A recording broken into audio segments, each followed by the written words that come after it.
अभी हम स्टार्ट लेते हैं आज के लेक्चर का। अगर किसी भी स्टूडेंट का कोई भी क्वेश्चन है तो वो साथ साथ पूछ सकता है। आप लोगों ने परेशान नहीं होना, साथ साथ जो है वो आप लोग पूछ सकते हो। अच्छा जी, आप हम सबसे पहले जिस टॉपिक को कंटिन्यू करेंगे वो होगा आपका अनीमिया ऑफ क्रोनिक डिजीज क्या होता है। सबसे पहले जिस टॉपिक को हमने कवर करना है उसका नाम क्या, एक तरह का अनीमिया ऑफ क्रोनिक डिजीज क्या है। जैसा कि ऑलरेडी मैंने कहा कि मैं आपको दो जगह से पढ़ाऊंगा, एक आपकी यूएस पैथोमा की बुक होगी और एक जो होगा वो आपका यूएसएमएल फर्स्ट एड की बुक होगी। ये दोनों बुक से आपको कवर करवाने का जो पर्पज है वो ये है कि हमने जो नोट्स भी बनाए हुए थे वो भी दोनों से थे। तो अभी हमारे पास नोट्स नहीं है, ये मैं वैसे पढ़ा देता हूँ सारा कुछ, ताकि फिर बाद में जब आप नोट्स करो तो आपको एक तरह का ये सारा कुछ कवर हो बच्चों। देखें, अब एक बात को आप लोगों ने अपने जहन के अंदर रखना है कि for example anaemia of chronic disease के अंदर क्या आता है। बच्चों देखो, आपके पास एक पेशेंट आता है, ठीक है, उस पेशेंट के अंदर आप ये देखते हो कि उसके अंदर आपने सीबीसी की, जस्ट इमेजिन करें आपके पास एक पेशेंट है, उसके अंदर आपने सीबीसी की। सीबीसी जब आपने की तो उसके अंदर आपने ये देखा कि यार उसका जो एचबी है ना, मतलब कि हीमोग्लोबिन है, वो उसकी कम है, ठीक है। या फिर आपने कहा कि आरबीसी जो है ना वो भी कम है। फिर आपने कहा कि हिमेटोक्रिट है ना वो भी कम है, ठीक है। अब इस बेस के ऊपर आपने उसको क्या कहा कि अगर उसके अंदर ये सारी की सारी चीजें आ रही हैं तो आपने कहना होता है कि इस बेस के ऊपर आपने उसको ये कहा कि उसको एक तरह का अनीमिया है। अब हमने ये देखना है कि एक तरह का अगर ये अनीमिया है तो अब फॉर एग्जांपल ये कौन सा अनीमिया है, क्योंकि आपको पता है कि हम अनीमिया के बारे में पहले लेक्चर के अंदर ऑलरेडी चीजें डिस्कस कर चुके हैं कि आपकी तो मुख्तलिफ टाइप्स ऑफ अनीमिया होते हैं। जैसा कि माइक्रोसिटिक अनीमिया होता है, नॉर्मोसिटिक अनीमिया होता है, मैक्रोसिटिक अनीमिया होता है। मतलब आपने एक सीबीसी की रिपोर्ट देखी, उस सीबीसी की रिपोर्ट के अंदर आपने हीमोग्लोबिन देखी, एचबी देखी, आपको मिली कम। आपने आरबीसी देखा, आपको मिला कम। आपने हिमेटोक्रिट देखा, आपको मिला कम। तो आपने इस बेस पे क्या कह दिया, इस बंदे को एक तरह का अनीमिया कह दिया। अब देखें बच्चों, फिर आपने क्या किया, आपने फिर एमसीवी को देखा।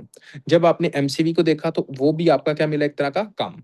अब आपने इस बेस पे कहा कि यार ये वाला जो पेशेंट है ना उसको माइक्रोसिटिक अनीमिया है, क्योंकि ऑलरेडी मैं आपको बच्चों लास्ट लेक्चर के अंदर एक बात पढ़ा चुका हूं कि अगर किसी भी बंदे के अंदर अनीमिया हो और साथ एमसीवी जो हो वो एक तरह का कम हो, 80 से कम हो, तो इस तरह का जो अनीमिया होता है उसको हम कहते होते हैं माइक्रोसिटिक अनीमिया। क्या कहते हैं, एक तरह का माइक्रोसिटिक अनीमिया कहते हैं। अब देखें, माइक्रोसिटिक अनीमिया का फिर हमने फर्दर डिस्कस किया कि इसके अंदर मुख्तलिफ तरह की टाइप्स आती हैं, जिसमें एक आयरन डेफिशिएंसी अनीमिया आ सकता है। उसके बाद हमने कहा कि इसके अंदर थैलेसीमिया आ सकता है, हमने कहा कि इसके अंदर सिड्रोब्लास्टिक अनीमिया आ सकता है। ये हमने कल के लेक्चर के अंदर ये चीजें देखी थी। लेकिन अब आपने कहना है कि ये माइक्रोसिटिक अनीमिया है। जब आपको ये पता चले कि ये माइक्रोसिटिक अनीमिया है तो अब आपने मुख्तलिफ तरह की चीजों को रूल आउट करना है। इनके अंदर एक क्या होगा, अनीमिया ऑफ क्रोनिक डिजीज भी होता है। अभी हम ये टॉपिक पढ़ने लगे, अनीमिया ऑफ क्रोनिक डिजीज, ये भी आपका करवाता है। अब आपको ये पता होना चाहिए कि अनीमिया ऑफ क्रोनिक डिजीज का लेना देना क्या होता है बच्चों। देखो, सबसे पहले अब आपने बच्चों ये कहना है कि फॉर एग्जांपल कि एक बंदा जिसको कोई ना कोई क्रोनिक इन्फेक्शन चल रही है, जैसा कि फॉर एग्जांपल क्रोनिक इन्फेक्शन चल रही है, ठीक है। क्रोनिक इन्फेक्शन जो है वो एक तरह की कंटिन्यू किसी भी बंदे को, उसके अंदर आप ये कह सकते हो कि हो सकता है कि उस बंदे को टीबी, आप सपोज कर लो कि एक बंदे को ट्यूबरक्लोसिस है, और ट्यूबरक्लोसिस को ये तो नहीं ना कि हाँ जी जनाब दो आपकी कोई एक हफ्ता टीबी रहेगी और उसके बाद खत्म हो जाएगी, नहीं।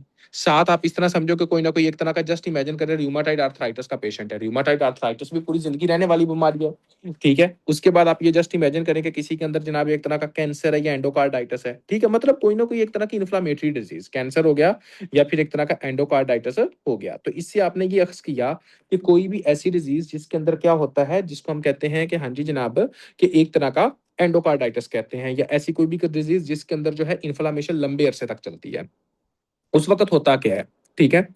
अब आपने कहना है कि एक तरह का इस वक्त जब आपकी बॉडी के अंदर ये क्रोनिक इन्फेक्शन चल रही होती है तो आपकी बॉडी एक काम करती है बच्चों। वो काम क्या करती है, अभी हम उस चीज को देखेंगे। पहला काम आपकी बॉडी ये करती होती है, सबसे पहले मुझे अब आप लोगों ने एक बात बतानी है बच्चों।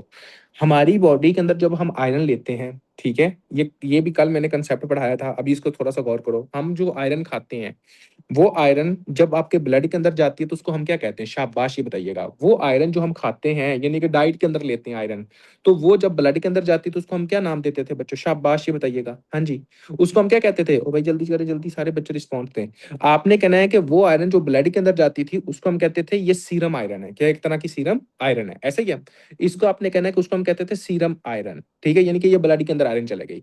Number one. नंबर टू बच्चों, जब ये आयरन आपकी एक तरह की ट्रांसफरिन के साथ बाइंड करती थी तो उस वक्त हम क्या कहते होते थे बच्चों, जब ये ट्रांसफरिन के साथ बाइंड करती थी तो उसको हम क्या कहते थे, सैचुरेशन। तो आपने कहना जब ये एक तरह की ट्रांसफरिन के साथ बाइंड करती थी तो उसको हम कहते थे सैचुरेशन, नंबर टू, ठीक है। नंबर 3, अब इस पॉइंट की तरफ आइएगा बच्चों। अब मुझे ये बताना है कि जो फ्री ट्रांसफरिन होती है, जो आपकी आयरन के साथ बाइंड नहीं कर पाती या आयरन कम होने की वजह से वो आपकी ट्रांसफरिन फ्री आपकी सर्कुलेशन के अंदर घूम रही होती है, उसको आप क्या कहते थे बच्चों? आपने कहना उसको हम कहते हैं TIBC, total iron binding capacity. Number 4, अगर आपसे ये कहा जाए कि वो आयरन जो अब आपकी ये सैचुरेशन थी ना, जैसा कि बच्चों, ठीक है, अब मैं आपको बताता हूँ। ये एक आयरन आपने खुराक ली, आपके स्टमक के अंदर गई, ठीक है, उसके बाद इंटेस्टाइन के अंदर गई। जैसे इंटेस्टाइन के अंदर जाती है तो इधर से क्या होता है, स्मॉल इंटेस्टाइन का जो पार्ट ड्यूडेनम है ना बच्चों, इधर से आयरन जो होती है वो आपके ब्लड के अंदर चले जाती है। जैसे आयरन आपके ब्लड के अंदर जाती है तो फिर यहाँ पे ये किसके साथ बाइंड करती है? आपने कहना आयरन बाइंड करती है आपके ट्रांसफरिन के साथ। जब ये आयरन आपके ट्रांसफरिन के साथ बाइंड करती है, इसको हम क्या कहते हैं? सैचुरेशन कहते होते हैं, ठीक है। अब देखें, ये आयरन फिर क्या करती है, आपके लीवर और आपकी बोन मैरो के अंदर जो मैक्रोफेजेस होते हैं वहां पे स्टोर हो जाती है। तो आपने कहना लीवर प्लस जो मैक्रोफेजेस होते हैं वहां पे क्या होती है, एक तरह की स्टोर होती है बच्चों। ये आपने इस तरह समझना है। और इस स्टोरेज फॉर्म को हम क्या कहते हैं? एक तरह का फेराटिन कहते हैं। अब मेरी बात को ना थोड़ा सा गौर कीजिएगा, बहुत ही इंपॉर्टेंट पॉइंट है जो मैं बताने लगा हूं बच्चों। पहले नंबर पे मुझे एक बात बताइएगा कि अगर फॉर एग्जाम्पल आपकी बॉडी को ये लगे कि हाँ जी जनाब, हमारी बॉडी के अंदर कोई क्रोनिक इन्फेक्शन चल रही है, तो आप ये पूछ सकते हैं कि सर क्रोनिक इन्फेक्शन कैसे आपका अनीमिया करवाती है, हमें ये तो जरा बताएं। तो आपने कहना है कि जिस बंदे की बॉडी के अंदर क्रोनिक इन्फेक्शन चल रही होती है ना बच्चों, तो जब क्रोनिक इन्फेक्शन चलती है तो आपकी बॉडी ये कहती है कि ये क्रोनिक इन्फेक्शन पैथोजन की वजह से है। तो अगर फॉर एग्जाम्पल हम आयरन या ऑक्सीजन पैथोजन को देंगे, तो आपके पैथोजन जो होंगे वो ज्यादा से ज्यादा ग्रो करेंगे। बात की समझ आई कि नहीं आई? तो फिर आपकी बॉडी पता क्या काम करती है, ये जो स्टोर्ड आयरन होती है, ये आपकी फेराटिन के फॉर्म के अंदर जो स्टोर्ड आयरन होती है, ये इसको रिलीज होने ही नहीं देती। मेरा अब आप लोगों से क्वेश्चन है बच्चों, अगर फॉर एग्जाम्पल स्टोर्ड आयरन आपकी रिलीज ही नहीं होगी तो ब्लड के अंदर जो आयरन होगी वो कम नहीं हो जाएगी? मैं अब आपको एक छोटी सी एग्जाम्पल देता हूँ। फॉर एग्जाम्पल आपको पता है कि स्टॉक करने का एक सिस्टम होता है पाकिस्तान के अंदर, दुनिया में हर जगह, ठीक है। वो क्या काम करते हैं, वो इस तरह करते हैं, चलो जी गंदम को स्टॉक कर लिया, ठीक है। अगर सारी की सारी गंदम उन्होंने स्टॉक कर ली है, ठीक है, और वो अब वो मार्केट के अंदर वो भेज ही नहीं रहे, तो वो मार्केट के अंदर उसकी शॉर्टेज नहीं हो जाएगी बच्चों? बात की समझ आई कि नहीं आई? मार्केट के अंदर क्या होगी, एक तरह की शॉर्टेज हो जाएगी। तो अब आपने क्या कहना है कि फॉर एग्जाम्पल जो बंदा जिसको क्रोनिक इन्फेक्शन होती है, क्रोनिक इन्फेक्शन वाले बंदे के अंदर होता क्या है कि जो आयरन आपकी स्टोर्ड फॉर्म के अंदर होती है ना, इसको ये रिलीज होने नहीं देती। क्या होती है, एक तरह की आपकी बॉडी रिलीज होने नहीं देती।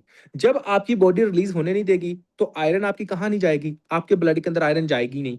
जब आपकी आयरन आपके ब्लड के अंदर नहीं जाएगी तो मेरा अगला आपसे क्वेश्चन ये है कि ब्लड के अंदर जो आयरन होगी वो कम होगी ज्यादा होगी बच्चों? ये बताइएगा, शाबाश। जो सीरम आयरन होगा बच्चों वो ज्यादा होगा कम होगा? आपने कहना सीरम आयरन आपका कम हो जाएगा, नंबर 1, शाबाश। नंबर 2, अगर सीरम आयरन आपका कम हो गया है, तो अगर आयरन आपका कम है तो ट्रांसफरिन के साथ जो बाइंड करेगी आयरन वो भी कम नहीं हो जाएगी बच्चों? शाबाश, ये बताइएगा। हाँ जी। आपने क्या बताना है? आपने कहना है कि इसके अंदर फिर क्या होगा, सैचुरेशन भी कम हो जाएगी। सैचुरेशन भी क्या होगी, एक तरह की बच्चों कम हो जाएगी, ठीक है। अब देखें नंबर 3, जो आपकी स्टोर्ड आयरन है वो ज्यादा है कि कम है? जो आपकी स्टोर क्यूवी आयरन है वो ज्यादा है कि कम है, ये बता दो मुझे। जो स्टोर क्यूवी आयरन है, आपने कहना कि स्टोर आयरन तो ज्यादा है ना, आपका स्टॉक सारे का सारा स्टोर किया हुआ है। तो आपने कहना कि जो स्टोर आयरन होती है उसका दूसरा नाम होता है फेराटिन। तो फेराटिन क्या होता है, एक तरह का ज्यादा होता है। नंबर 4, एक बात अपने जहन में रख लो, वो क्या? एक बात को आपने अभी अपने जहन में रख लेना है कि अगर कहीं भी किसी भी जगह पे ये पूछा जाए ना कि अगर किसी बंदे के अंदर फेराटिन बढ़ रहा होगा ना बच्चों, क्या बढ़ रहा है, एक तरह का फेराटिन अगर ये बढ़ रहा होगा, तो वहां पर आपका टीआईबीसी कम हो रहा होगा। टीआईबीसी क्या हो रहा है, एक तरह का कम हो रहा होगा। ये कंसेप्ट को आपने अपनी जिंदगी के अंदर बैठा लेना है। और अगर किसी बंदे के अंदर टीआईबीसी बढ़ रहा है तो इसका मतलब ये है कि उसके अंदर जो फेराटिन होगा ना वो आपने कहना कम हो रहा होगा। मतलब क्या है, ये एक दूसरे के इन्वर्सली रिलेटेड है। ये एक दूसरे के होता है, एक तरह के इन्वर्सली रिलेटेड है। अगर फेराटिन यहाँ पे ज्यादा है तो टीआईबीसी क्या होगा बच्चों, ये आप बताइएगा? टीआईबीसी आपका कम होगा, ये आपने कहना है। तो पहले नंबर पे अगर फॉर एग्जांपल आपसे कोई बंदा ये पूछता है कि यार किसी बंदे के अंदर अगर कोई क्रोनिक इन्फेक्शन हो रही है तो उसके अंदर कुछ हो सकता है, आपने कहना है कि अगर किसी भी बंदे के अंदर क्रोनिक इन्फेक्शन है, जैसा कि उसको एक तरह का रूमेटाइड आर्थराइटिस की बीमारी है, कैंसर है, एंडोकार्डाइटिस है, या फिर एक तरह का एग्जामिनर ये कहता है कि हॉस्पिटलाइज्ड पेशेंट है, भाई हॉस्पिटल के अंदर जो आपका पेशेंट एडमिट है वो कोई खाने तो नहीं ना गया हुआ, वो बीमार है तो गया हुआ है ना, कोई इन्फेक्शन है तो गया हुआ है। यानी कि इसके अंदर आपने कहना है कि एक तरह का क्या होता है कि क्रोनिक डिजीज होती है, ये सारे का सारा करता क्या है, ठीक है। आपने कहना होता है कि पहला काम इसका ये होता है कि ये आयरन को रिलीज होने नहीं देता आपकी स्टोरेज फॉर्म से। स्टोरेज फॉर्म से आयरन जो होगा वो एक तरह का रिलीज नहीं होगा। अब देखें, जब आपका आयरन रिलीज नहीं हो रहा तो आपके ब्लड के अंदर आयरन कम हुई। जब आपके ब्लड के अंदर आयरन कम हुई तो इसके नतीजे में आपने कहना सैचुरेशन भी कम हुई, और इसके नतीजे में आपने कहना कि इस बंदे को क्या होगा, एक तरह का अनीमिया होगा। Number one. नंबर टू, अब हम दूसरे कंसेप्ट की तरफ जाते हैं कि और क्या हो सकता है बच्चों। नंबर टू, अब आप लोगों को पता होना चाहिए कि एक तरह का जो पहला काम होता है, पता क्या होता है बच्चों, जब भी क्रोनिक इन्फेक्शन होती है, जब भी क्रोनिक इन्फेक्शन होती है तो इसके नतीजे में आपकी बॉडी के अंदर से ना, लीवर के अंदर से हेप्सिडिन एक प्रोटीन होती है, वो बनती है। अब ये हेप्सिडिन काम क्या करती होती है, आपने कहना है कि ये हेप्सिडिन प्रोटीन क्या होती है, वो इन्फ्लामेशन के अंदर ज्यादा हो जाती है, ठीक है। यही हेप्सिडिन प्रोटीन होती है जो कि आयरन को ब्लड आपके मैक्रोफेजेस के अंदर स्टोर रखती है, और इसको ये मना करती है कि हाँ जी जनाब आपने ब्लड के अंदर नहीं आना। मतलब हेप्सिडिन जो प्रोटीन होती है वो आयरन को एक तरह का लॉक करके रखती है, कहाँ पे, आपने कहना बोन मैरो के अंदर और लीवर के अंदर, यानी कि स्टोरेज फॉर्म के अंदर ये रखती होती है। ये हेप्सिडिन होती है जो कि जनाब इसको लॉक करके रखती है। इसके लिए हम ये एग्जांपल देते हैं कि अगर किसी बंदे ने कोई स्टॉक किया हुआ है, ठीक है, और अगर रेट बढ़ रहा है, रेट ज्यादा हो रहा है, ज्यादा हो रहा है, तो वो जो रेट बढ़ रहा है ना वो उसको स्टॉक करके रखेगा। वो कहेगा नहीं भाई मैंने नहीं करना क्योंकि रेट और ज्यादा बढ़ रहा है, तो मैं जब रेट थोड़ा सा पता मुझे लगेगा कि इससे ज्यादा नहीं बढ़ेगा तो फिर ये आइए, मैं एग्जांपल दे रहा हूँ, ठीक है। मैं प्रमोट नहीं कर रहा कि आप स्टॉक करो या जो मर्जी, वो आपकी अपनी पर्सनल लाइफ है, वैसे मैं बता रहा हूँ, ठीक है। तो आपने क्या कहना है कि हेप्सिन क्या काम करती है कि आयरन जो होती है वो बोन मैरो या लीवर के अंदर क्या करती है, एक तरह की लॉक कर देती है, नॉर्मल सर्कुलेशन के अंदर आने नहीं देती, ठीक होगा बच्चों। उसके बाद आपने दूसरी बात आपने ये कहना होता है कि एक तरह का दूसरा पॉइंट क्या होता है, जब बच्चों आपकी बॉडी जो होगी वो एक तरह की आयरन नहीं उनको मिलेगी, ठीक हो गया, जब आयरन नहीं मिलेगी तो मुझे ये बताना है कि इसके अंदर क्या होगा। आपने ये कहना होता है कि उस वक्त आपकी हीमोग्लोबिन जो होगी वो एक तरह की कम हो जाएगी। जब आपकी हीमोग्लोबिन कम होगी तो इसके नतीजे में मुझे ये बताओ कि टिश्यू को जो ऑक्सीजन मिलेगी, टिश्यू को जो ऑक्सीजन देता है वो कौन देता है, टिश्यू को जो ऑक्सीजन देता है वो देता है हीमोग्लोबिन। तो जब टिश्यू को जो ऑक्सीजन देता है वो हीमोग्लोबिन देता है, अगर हीमोग्लोबिन ही कम है तो टिश्यू को जो ऑक्सीजन मिलेगी वो कम नहीं मिलेगी। तो आपने कहना है कि टिश्यू को जो ऑक्सीजन मिलेगी वो कम मिलेगी। और एक बात अपने जहन के अंदर रख लें बच्चों, अगर टिश्यू को ऑक्सीजन जब भी कम मिलती है तो आपकी बॉडी के अंदर से एक हार्मोन पैदा होता है जिसको हम कहते हैं किडनी के अंदर से, इसको हम कहते हैं किडनी के अंदर से एक हार्मोन पैदा होता है, उसको हम कहते हैं एरिथ्रोपोइटिन। ये एरिथ्रोपोइटिन जो होता है ये बोन मैरो के पास जाता है, और ये बोन मैरो के पास जाके आपकी आरबीसीज की प्रोडक्शन करवाता है। क्या करवाता है, एक तरह का आरबीसीज की प्रोडक्शन करवाता है। ये किसी भी नॉर्मल इंसान के अंदर इस तरह ये सारे का सारा काम चल रहा होता है, ठीक है बच्चों। लेकिन यहाँ पे क्या है, यहाँ पे आपने ये बात अपने जहन के अंदर रखनी है कि जिसके अंदर अनीमिया ऑफ क्रोनिक डिजीज होता है ना बच्चों, समझ आ रही, अनीमिया ऑफ क्रोनिक डिजीज होता है, ठीक है, उसके अंदर आपने कहना है कि एरिथ्रोपोइटिन की सक्रीशन ही ब्लॉक हो जाती है। अब आप खुद सोचो, अगर एरिथ्रोपोइटिन की सक्रीशन ही ब्लॉक होगी तो क्या बोन मैरो को मैसेज जाएगा कि हाँ जी जनाब आपकी खून की कमी है। बच्चों मुझे ये बताइएगा, शाबाश, क्या बोन मैरो को कोई मैसेज जाएगा कि आपको खून की कमी है, ये बताएं। आपने कहना है कि बोन मैरो को किसी तरह का कोई भी मैसेज नहीं जाएगा। जब बोन मैरो को मैसेज ही नहीं जा रहा कि आपको खून की कमी है तो क्या बोन मैरो आपकी आरबीसी की प्रोडक्शन कर सकेगी, शाबाश बच्चों ये बताइएगा। आपने कहना है जब उसको पता ही नहीं चलेगा तो आपकी आरबीसी की जो प्रोडक्शन होती है वो एक तरह की नहीं हो सकती, जिसकी वजह से एक तरह का अनीमिया हो जाएगा बच्चों। नंबर थ्री, इसके बाद आपने जो बात अपने जहन के अंदर रखनी है बच्चों के, जो अब आपकी एक तरह की ये आयरन जो है ना वो आपकी अब्जॉर्ब कहाँ से होती है, आपके स्मॉल इंटेस्टाइन के ड्यूडिनम से होती है, ठीक है। यही हेप्सिडिन प्रोटीन बच्चों पता क्या काम करती है, ये जनाब इसकी अब्जॉर्प्शन को कम कर देती, इधर से अब्जॉर्ब ही नहीं होने देती। जब अब्जॉर्ब नहीं होगी तो आयरन कहाँ जाएगी, आपके स्टूल के अंदर जाएगी। तो अगर कोई भी बंदा आपसे पूछता है कि क्या किसी इन्फेक्शन की वजह से आपको खून की कमी हो सकती है, आपने कहना बिल्कुल हो सकती है। आपने कहना कि हाँ जी जनाब कोई मैकेनिज्म तो हमें बताएं। तो आपने बच्चों पता क्या कहना होता है, आपने ये कहना होता है कि जब भी किसी भी बंदे की बॉडी के अंदर कोई क्रोनिक इन्फेक्शन होती है ना, जैसे कि ट्यूमर हो गया, जैसे कि कैंसर, मतलब कि र्यूमेटॉइड आर्थराइटिस हो गया, कोई भी डिजीज हुई, तो इसके नतीजे में आपने ये कहना होता है कि आपके लीवर के अंदर से ना एक प्रोटीन पैदा होती है, उस प्रोटीन का नाम होता है हेप्सिडिन प्रोटीन, ठीक हो गया बच्चों। आपने कहना है पहले नंबर पे हेप्सिडिन प्रोटीन ये काम करती है कि जो स्टोर्ड आयरन होती है उसको रिलीज ही नहीं करती। जब आपकी स्टोर्ड आयरन जो होगी वो रिलीज नहीं होगी तो आयरन जो स्टोर्ड है वो स्टोर फॉर्म में ज्यादा रहेगी, और इसके नतीजे में नंबर टू आपने कहना होता है कि आपके ब्लड के अंदर जो आयरन होगी वो एक तरह की कम हो जाएगी। जब आपके ब्लड के अंदर आयरन कम होगी तो सीरम आयरन आपकी क्या होगी, एक तरह की कम होगी। उसके बाद आपने कहना है कि जब सीरम आयरन कम होती है तो आपकी सैचुरेशन भी कम होती है। उसके बाद आपने कहना है सैचुरेशन भी आपकी कम होगी, और आपने कहना है कि फेराटिन का जो लेवल होता है वो एक तरह का बढ़ता होता है। ये आपने कहना टीआईबीसी भी आपका कम होता है बच्चों। इसके बाद आपने कहना है कि जब किसी भी बंदे की बॉडी के अंदर आप ये देखो कि एक तरह का हेक्सिडिन जो प्रोटीन होती है, एक तो वो इस तरह काम करती है, दूसरे नंबर पे ये होती है कि जब हमारी बॉडी के अंदर हीमोग्लोबिन की कमी होती है ना बच्चों, तो हमारे टिश्यू को ऑक्सीजन जो होती है वो उतनी नहीं मिलती। जब हमारी बॉडी के टिश्यूज को ऑक्सीजन उतनी नहीं मिलती तो हमारी किडनी एक ऑर्गन होता है जिधर से आपने कहना कि एरिथ्रोपोइटिन हार्मोन पैदा होता है, वो बोन मैरो को बताता है कि भाई आपके अंदर खून की कमी है, आप आरबीसीज की प्रोडक्शन करवाओ।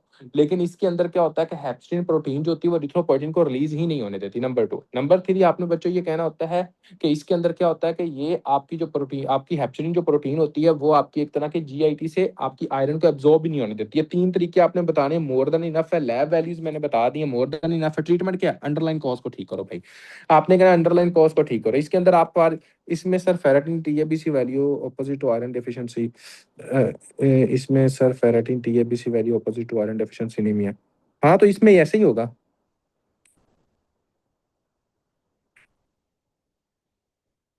हाँ, ये सारा, ये 4 पॉइंट्स आपने याद करने हैं। ठीक है, अब देखो आगे। आगे अब आपने ये बात अपने ज़हन के अंदर बच्चों रखनी है कि फॉर एग्जांपल ना एक और क्वेश्चन आता होता है, वो इधर नहीं लिखा हुआ, आपके यूएसएमएल में लिखा हुआ है कि आपकी कौन सी ऐसी इंटरलिंक, सर इसमें हेप्सिडिन ज़्यादा होगा? हेप्सिडिन तो बच्चे ज़्यादा ही होगा ना। हेप्सिडिन तो होता है जो इसमें जनाब एक तरह का मतलब कि आपके लीवर से पैदा हो रहा होता है और ये सारा कुछ इनहिबिट करवा रहा होता है। एब्सोल्युटली तो होता है। अब इसमें एक बात आपने अपने ज़हन के अंदर बच्चों ये रखनी है कि इंटरल्यूकिन 6 होता है, जो लीवर के पास जाता है और उधर से जनाब ये सारा कुछ रिलीज़ करवाता होता है, इंटरल्यूकिन 6। अभी हमने जो पढ़ा है इसको इधर से पढ़ते हैं बच्चों, क्या लिखा है? अब देखें, anaemia associated with chronic inflammation, endocarditis, autoimmune condition, cancer. आप हॉस्पिटलाइज्ड पेशेंट में chronic result in production of the acute phase reactant. अगर कोई बंदा पूछे कि acute phase reactant from liver कौन पैदा करता है, एक इंतहाई इंपॉर्टेंट क्वेश्चन है, ये लिखो। अक्यूट फेज रिएक्टेंट जो होते हैं वो लीवर से कौन पैदा करता है? आपने कहना इंटरलिकन 6। एग्जाम के अंदर क्वेश्चन आता है, इंटरलिकन 6 होता है जो कि पैदा करता है। आपने याद करना है, hepcidin sequesters iron in storage site by limiting iron transfer from the macrophage to erythroid precursors. तो उसने यहाँ पे खुद कह दिया कि हेप्सिन क्या काम करती है कि आयरन को स्टोरेज साइड पे रखती है। नंबर 2, सप्रेसिंग द एरिथ्रोपोइटिन, मतलब ईवीओ की प्रोडक्शन को कम कर देती है। Aim is to prevent bacteria from accessing the iron. क्यों? हमारा जो मेन पर्पस है वो क्या है कि बैक्टीरिया को आयरन ना मिले, क्योंकि हम ये सोचते हैं कि अगर आयरन बैक्टीरिया को मिल जाएगी ना तो बैक्टीरिया ग्रो होना शुरू हो जाएंगे, which is necessary for their survival, ये हम सोचते हैं। अब इसमें क्या होगा? अवेलेबल आयरन क्या होगी? कम होगी। हीम क्या होगी? कम होगी। हीमोग्लोबिन क्या होगी? कम होगी। Microcytic anaemia. अब इसमें क्या होगा? फेराटिन का लेवल ज्यादा होगा, टीएबीसी कम है, सीरम आयरन कम है, सैचुरेशन कम है। ठीक होगा बच्चों? उसके बाद आपने कहना होता है कि ट्रीट अंडरलाइन कॉज, आपने ये करना है। और इसके अंदर क्या होता है? फ्री एरिथ्रोसाइट प्रोटोपोर्फिरिन जो लेवल जो होगा वो ज्यादा होगा। वो क्यों ज्यादा होगा? अब आपको बच्चों एक बात का पता है कि फॉर एग्जाम्पल, ये मैंने कल भी आपको बात बताई थी, कुछ चीजें ऐसी हैं जो हमने कल पढ़ चुके हैं, तो इस वजह से मैं उसके ऊपर ज्यादा फोकस नहीं कर रहा। जैसा कि आपको कल मैंने बताया था कि एक होता है हीमोग्लोबिन। हीमोग्लोबिन किससे मिलकर बनी हुई होता है? आपने कहना एक होता है हीम और दूसरा होता है ग्लोबिन। आपने कहना हीम मिलके बना हुआ था आपके आयरन से और दूसरा होता है प्रोटोपोर्फिरिन से। किससे? आपका आयरन से। और दूसरा किसके बना है? एक तरह का प्रोटोपोर्फिरिन से मिलके बना है। अब आपने एक बात अपने ज़हन के अंदर बच्चों रखनी है कि अगर फॉर एग्जांपल किसी भी बंदे के अंदर ना आयरन की कमी हो रही है, ठीक है? आयरन की कमी हो रही है, आयरन डेफिशिएंसी एनीमिया हो रहा है, तो भाई ये तो कम है, लेकिन ये फ्री आपका प्रोटोपोर्फिरिन तो ज्यादा ही हो जाएगा ना। तो वो यही बात कर रहा है कि अगर फॉर एग्जांपल आयरन की कमी हो गई तो इसके नतीजे में आपने कहना कि हीम चलो कम हो जाएगा। जब हीम कम होगा तो हीमोग्लोबिन कम हो जाएगा, लेकिन इस कम के अंदर जो आपका प्रोटोपोर्फिरिन है वो आपका आयरन की निस्बतन ज्यादा होता है। तो यहाँ पर वो यही बात कर रहा है बच्चों कि यहाँ पे आप क्या देखते हो? आपने कहना है कि फ्री एरिथ्रोसाइटिक प्रोटोपोर्फिरिन जो होगा वो एक तरह का ज्यादा देखने को मिलता है। ये आपने याद करना है। यहाँ तक कोई ऐसा बच्चा जिसको किसी भी सिंगल पॉइंट की समझ नहीं आई, वो बंदा क्वेश्चन पूछ सकता है, वरना हम आगे कंटिन्यू करते हैं और आगे देखते हैं कि आगे क्या है। देखो बच्चों, सर IL-6 वाला रिपीट कर दे प्लीज। बेटा IL-6 वो होता है जिसको हम कहते हैं इंटरल्यूकिन। आपकी बॉडी के अंदर इन्फ्लेमेटरी मेडिएटर्स इंटरल्यूकिन होते हैं, वो क्या रिलीज होते हैं। तो आपने कहना है जब भी हमारी बॉडी के अंदर इन्फ्लेमेशन, क्रोनिक इन्फ्लेमेशन चलती है ना, तो आपका इंटरल्यूकिन जो 6 होता है ना वो आपके लीवर के पास जाता है और उधर से अक्यूट फेज रिएक्टेंट प्रोटीन को बनाता होता है। मतलब है कि आपने कहना है कि हेप्सिडिन उसी का पार्ट है कि हेप्सिडिन को रिलीज करता है इंटरल्यूकिन 6। ठीक है बच्चों? अब अगला जो टॉपिक है ना अभी करवाने को, सर एनीमिया में क्रोनिक डिजीज बैक्टीरियल इन्फेक्शन में समझ आ रहा है, हेप्सिडिन हाइड करती है आयरन, दूसरी में कैसे होता सर? लाइक आ रहे बच्चे, हर किस आ रहे में क्या आपकी एक आ रहे क्या है? आपका इन्फ्लेमेटरी रिएक्शन है। इसके अंदर आपने कहना है कि जब भी आपकी बॉडी के अंदर कोई भी क्रोनिक इन्फेक्शन चल रही हो, कोई भी क्रोनिक इन्फ्लेमेशन चल रही हो, तो आपकी बॉडी के अंदर आपने कहना होता है कि हेप्सिडिन प्रोटीन लीवर से पैदा होती है। ये लाज़मी नहीं है कि इन्फेक्शन को शो करना है, ठीक है? आपने कहना इन्फ्लेमेटरी रिएक्शंस हैं। आपका ये पैदा कौन कर रहा है? हेप्सिडिन पैदा कैसे होती है? हेप्सिडिन बेसिकली प्रोड्यूस होती है इंटरल्यूकिन 6 से। तो आरए के अंदर भी इंटरल्यूकिन 6 रिलीज़ होता है, एसएलई के अंदर भी इंटरल्यूकिन 6 रिलीज़ होता है। ठीक है? इंटरल्यूकिन 6 बेसिकली ये आपका ये शो करता है कि आपकी बॉडी के अंदर कोई क्रोनिक इन्फ्लेमेशन चल रही है, ठीक है? और जब इंटरल्यूकिन 6 रिलीज होगा तो वो लीवर के पास जाएगा और लीवर के पास जाके ये आपकी क्या करेगा? एक तरह का हेप्सिडिन की प्रोडक्शन करेगा बच्चों। ये आपने याद करना है। क्लियर हो गया?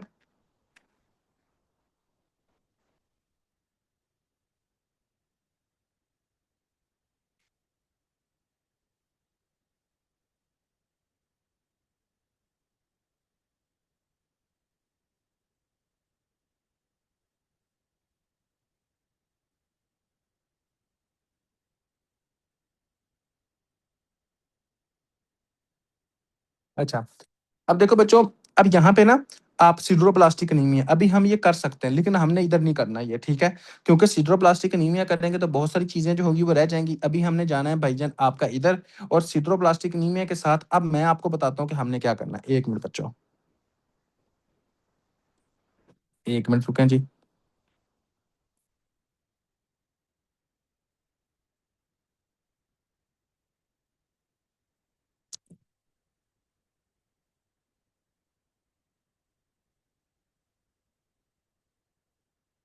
चलो जी, अब हम आते हैं यूएसएमएल फर्स्ट एड के ऊपर, यहाँ से देखते हैं।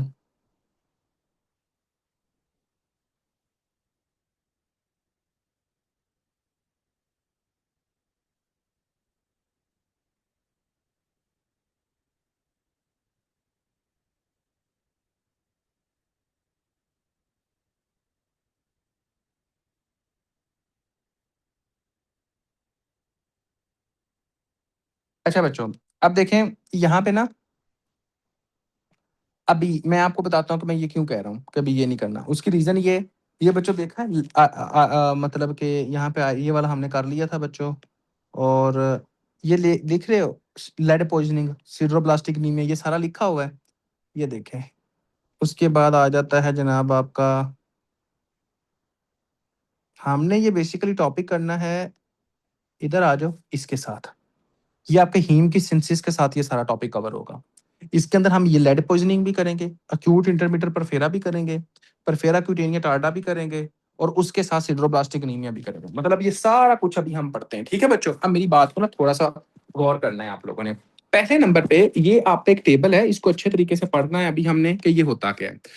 देखो बच्चों, अगर कोई भी बंदा आपसे ये कहे कि आपका जो माइटोकॉन्ड्रिया होता है, यहाँ पे आपने कहना होता है कि दो चीजें होती हैं। ये हीम की जो सिंथेसिस होती है वो दो जगहों पे होती है। आपने कहना कि हीम की सिंथेसिस के अंदर आपका जो है वो आपका माइटोकॉन्ड्रिया भी इन्वॉल्व होता है, ठीक है? और उसके बाद जो दूसरा पार्ट इन्वॉल्व होता है उसको हम कहते हैं साइटोप्लाज्म भी इन्वॉल्व होता है, ठीक है बच्चों? दोनों मिलके आपके हीम की सिंथेसिस करते होते हैं। अब इस बात को थोड़ा सा गौर कीजिएगा कि आपने सबसे पहले ये कहना होता है कि वो सब्सटेंस जो आपका मिलता है माइटोकॉन्ड्रिया के अंदर वो कौन सा होता है? सुक्सिनाइल को ए और उसके बाद ग्लाइसिन। आपने कहना होता है कि सुक्सिनाइल को ए और ग्लाइसिन आपस में मिलता है और इसके नतीजे में अमाइनो लेवल यूनिक एसिड बनता होता है। अब वो एंजाइम जो अमाइनो लेवल यूनिक एसिड को बनाता है सुक्सिनाइल को ए और ग्लाइसिन के मिलने से, आपने कहना उस एंजाइम का नाम होता है amino level unique acid synthase enzyme. ठीक हो गया बच्चों? Amino level unique acid synthase enzyme. अब देखें, आपने कहना है कि यहाँ पर जो आपका विटामिन हेल्प करता होता है उस विटामिन का नाम होता है विटामिन बी 6। क्या होता है? एक तरह का विटामिन बी 6 होता है बच्चों।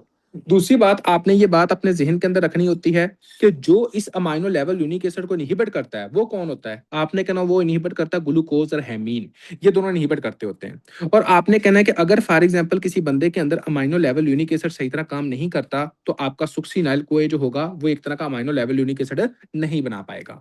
बात करने का मतलब क्या है? बात करने का बच्चों मतलब ये है कि सबसे पहले आपने कहना है कि आपका क्या होता है? सुक्सिनाइल कोए होता है, ठीक है? और उसके बाद आपने कहना है कि आपका क्या होता है बच्चों? आपने कहना दूसरे नंबर पे होता है ग्लाइसिन।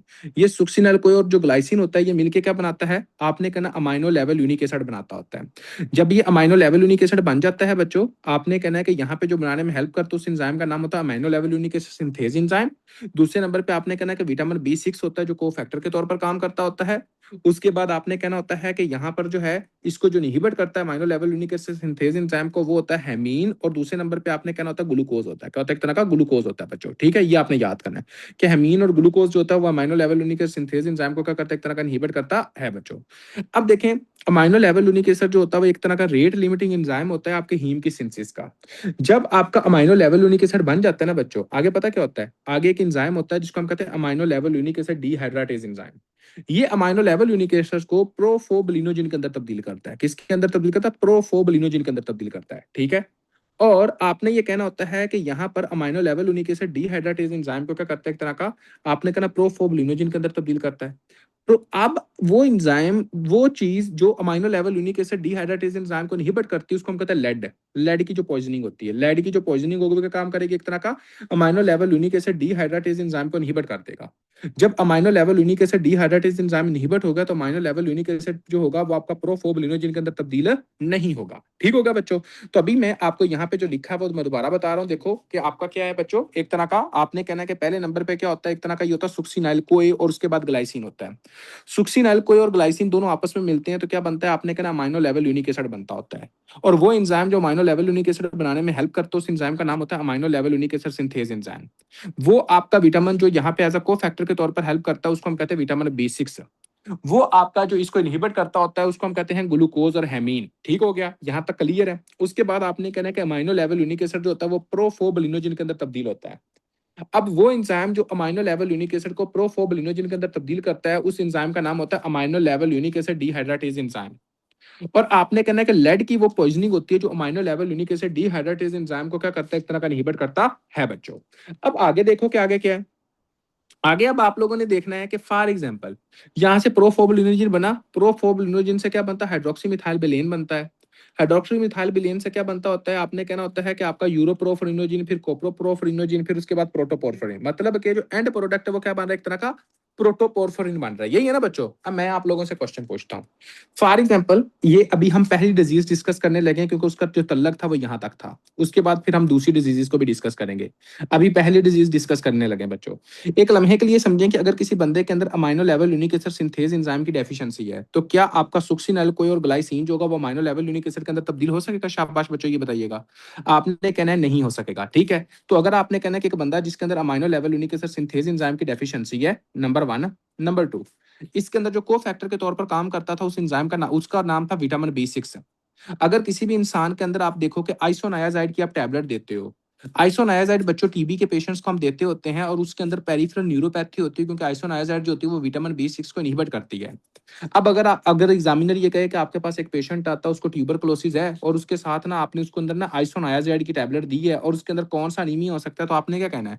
आपने कहना भाईजान आइसोनायाजाइड जो होता है वो विटामिन B6 को एक तरह का इनहिबिट करता है। जब आपका विटामिन B6 इनहिबिट होता है तो इसके नतीजे में अमाइनो लेवल यूनिक एसिड जो होता है वो आपका एक तरह का नहीं बनता। ठीक है, तो आपने इसको ऐसे ही इधर ही एक तरह का ब्लॉक कर देना कि भाई आपका नहीं बनेगा। तीसरे नंबर पे क्या होता है, तीसरे नंबर पे बच्चों आपने ये कहना होता है कि अगर फॉर एग्जाम्पल किसी बंदे के अंदर लेड की पॉइजनिंग है, आपको पता है कि लेड की पॉइजनिंग क्या काम करती होती है कि वो अमाइनो लेवल यूनिक एसिड को आगे प्रोफोबलिनोजिन के अंदर बदलने नहीं देती।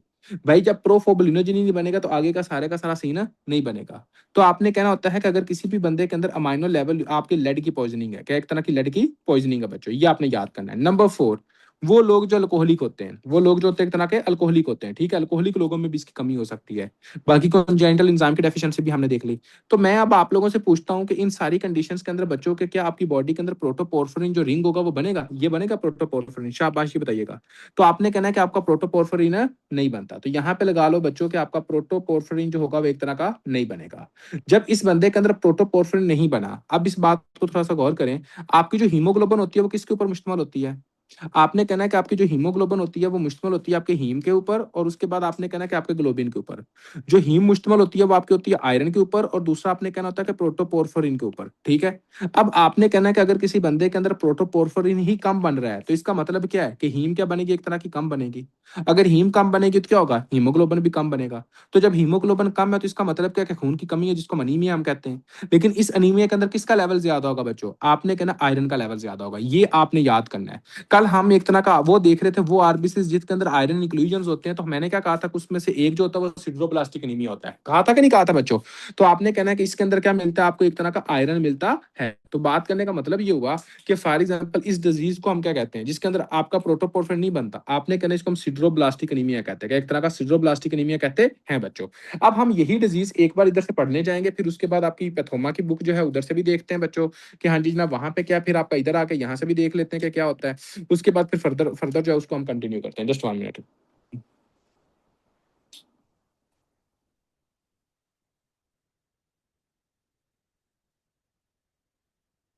अच्छा जी, ये देखें आपकी बुक के अंदर ये लिखा हुआ है बच्चों कि एक तरह का for example anaemia due to defective protoporphyrin synthesis. तो यही हमने कहा, प्रोटोपोर्फिरिन नहीं बनेगा, हीम नहीं होगा, हीमोग्लोबिन नहीं होगा, माइक्रोसिटिक अनीमिया हो जाएगा। Protoporphyrin synthesise with serious series of reaction, सारे रिएक्शन आपने पढ़े थे। Amino level unique acid synthase convert succinyl CoA to amino level unique acid using the vitamin B6 as a cofactor. हमने पढ़ा बच्चों, amino level unique acid dehydratase convert amino level unique acid to porphobilinogen, ये भी पढ़ा हमने। Additional reaction convert porphobilinogen to protoporphyrin, तो मतलब आगे वाले रिएक्शन इसने नहीं बताए, और मैंने भी अभी तक वो आगे नहीं बताए, वो आगे जाकर हम और भी डिस्कस करेंगे कि इनके साथ क्या होता है, परेशान नहीं होना। आगे देखिए बच्चों, आपने कहना होता है कि जैसे ये प्रोटोपोर्फिरिन ये बन जाता है, ये क्या बन गया, एक तरह का प्रोटोपोर्फिरिन बन गया, तो इस प्रोटोपोर्फिरिन ने किसके साथ बाइंड करना है, और भाई आपको पता है कि प्रोटोपोर्फिरिन आपके किसके साथ बाइंड करेगा, आपके साथ आयरन के साथ बाइंड करेगा, तो फिर ही हीम बनेगा ना, आपने ये कहना है। और वो एंजाइम जो के प्रोटोपोर्फिरिन को आपके आयरन के साथ लगाता है, उसका नाम क्या होता है, आपने कहना उसका नाम होता है फीरोचैलिटेज एंजाइम। क्या होता है एक तरह का बच्चों, आपने कहना है कि उसका नाम होता है फीरोचैलिटेज एंजाइम, ठीक हो गया। और आपने कहना है कि जिस बंदे के अंदर लेड की आपने कहना होता है कि हाँ जी जनाब उसका नाम क्या होता है, फीरोचैलिटेज एंजाइम होता है। अब एक बंदा जो कि अल्कोहलिक होगा उसके अंदर बच्चों पता क्या होता है, आपने कहना कि फीरोचैलिटेज एंजाइम भी सही तरह काम नहीं करता, जिसकी वजह से प्रोटोपोर्फिन आपके आयरन के साथ मिलता ही नहीं है। जब मिलता नहीं है तो प्रोटोपोर्फिन फ्री ऐसे आपका हो जाता है, और उसके बाद आपने कहना कि आगे का क्या सीन है, देखें।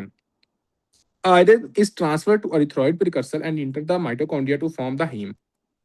If protoporphyrin is deficient, iron remain trapped in the mitochondria. तो बच्चों हमने क्या पढ़ा था कि सिड्रोब्लास्टिक एनीमिया के अंदर किसका लेवल ज्यादा होता है, आपने क्या कहना है एक तरह का, आपने कहना है कि आयरन का लेवल ज्यादा होता है। तो यहाँ पे क्या लिखा हुआ है, if protoporphyrin is deficient iron remain trapped in mitochondria, ये यही बात है बच्चों।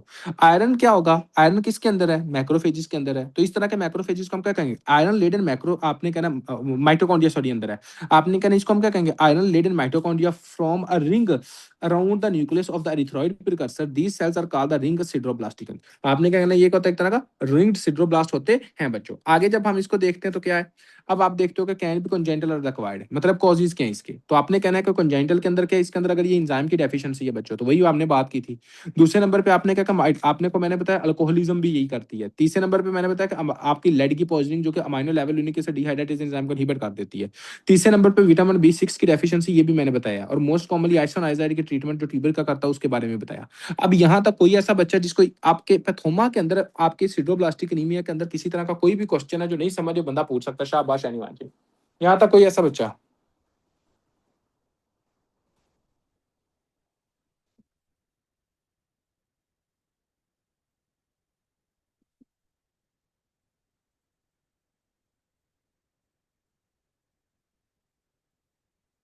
ओके। अब देखें, अब यहाँ पे आपने मुझे ये बताना है कि फॉर एग्जाम्पल बच्चों,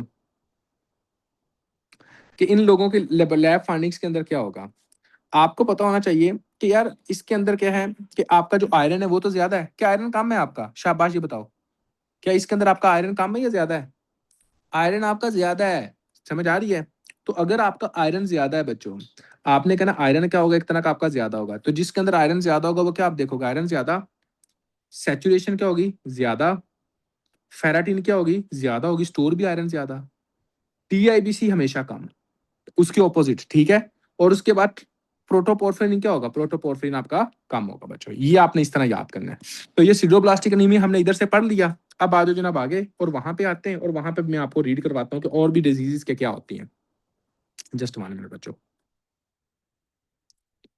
ये सिडोप्लास्टिक एनीमिया लिखा हुआ है, क्या लिखा है बच्चों, cause genetic X link defect in amino level unique acid synthase gene, acquired क्या होता है आपने कहना माइलोडिस्प्लास्टिक सिंड्रोम एंड रिवर्सिबल क्या होता है, अल्कोहल के साथ हो सकता है, is most common, and lead poisoning, vitamin B6 की क्या होती है डेफिशिएंसी होती है, कॉपर हो सकता है, आइसोनाइजर लिंजोलाइड की क्या होती है, एक तरह की टैबलेट्स होती है जो बंदा, आपने कहना है कि लिंजोलाइड की जो होती है एक तरह की टैबलेट होती है, आपने ये कहना है, ठीक है, ये आपने देखना है। उसके बाद क्या हो सकता है, लैब फाइंडिंग्स के अंदर आयरन ज्यादा होगा, TIBC आपका कम है, फेराटिन आपका ज्यादा है, ring sideroblast iron lead and Persian, आपने कहा आयरन उसके अंदर ज्यादा होता है, इस वजह से आप सिड्रोब्लास्टिक के अंदर mitochondria seen in bone marrow peripheral blood smear basophilic stippling, ये बड़ा इंपॉर्टेंट पॉइंट है जो आपका पूछता होता है कि बेजोफिलिक स्टिपलिंग आप किसमें देखते हैं, आपने कहना सिड्रोब्लास्टिक एनीमिया, ये एग्जाम के अंदर क्वेश्चन आता है, ठीक है बच्चों। उसके बाद आपने क्या कहना है, इसके अंदर हम क्या देंगे ट्रीटमेंट के अंदर, अमाइनो लेवल यूनिक एसिड या विटामिन B6 देते होते हैं जब भी आपने आइसोनायाजाइड की टैबलेट देनी है। तो आपने कहना है कि जिस बंदे के अंदर भी आइसोनायाजाइड की टैबलेट देनी है, उस बंदे के अंदर आपने लाजमी क्या करना है, उस बंदे के अंदर बच्चों आपने ये कहना होता है कि आपने विटामिन B6 लाजमी देना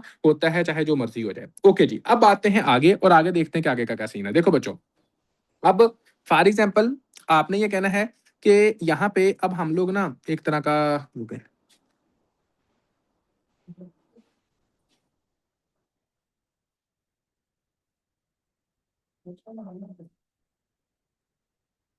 अब देखो बच्चों, तीन चीजें अब हमने पढ़नी है सर बच्चे। लिंजोलाइड का रोल भी यही होता है कि वो भी विटामिन B6 को क्या होती है, एक तरह का इनहिबिट करती है, ठीक है।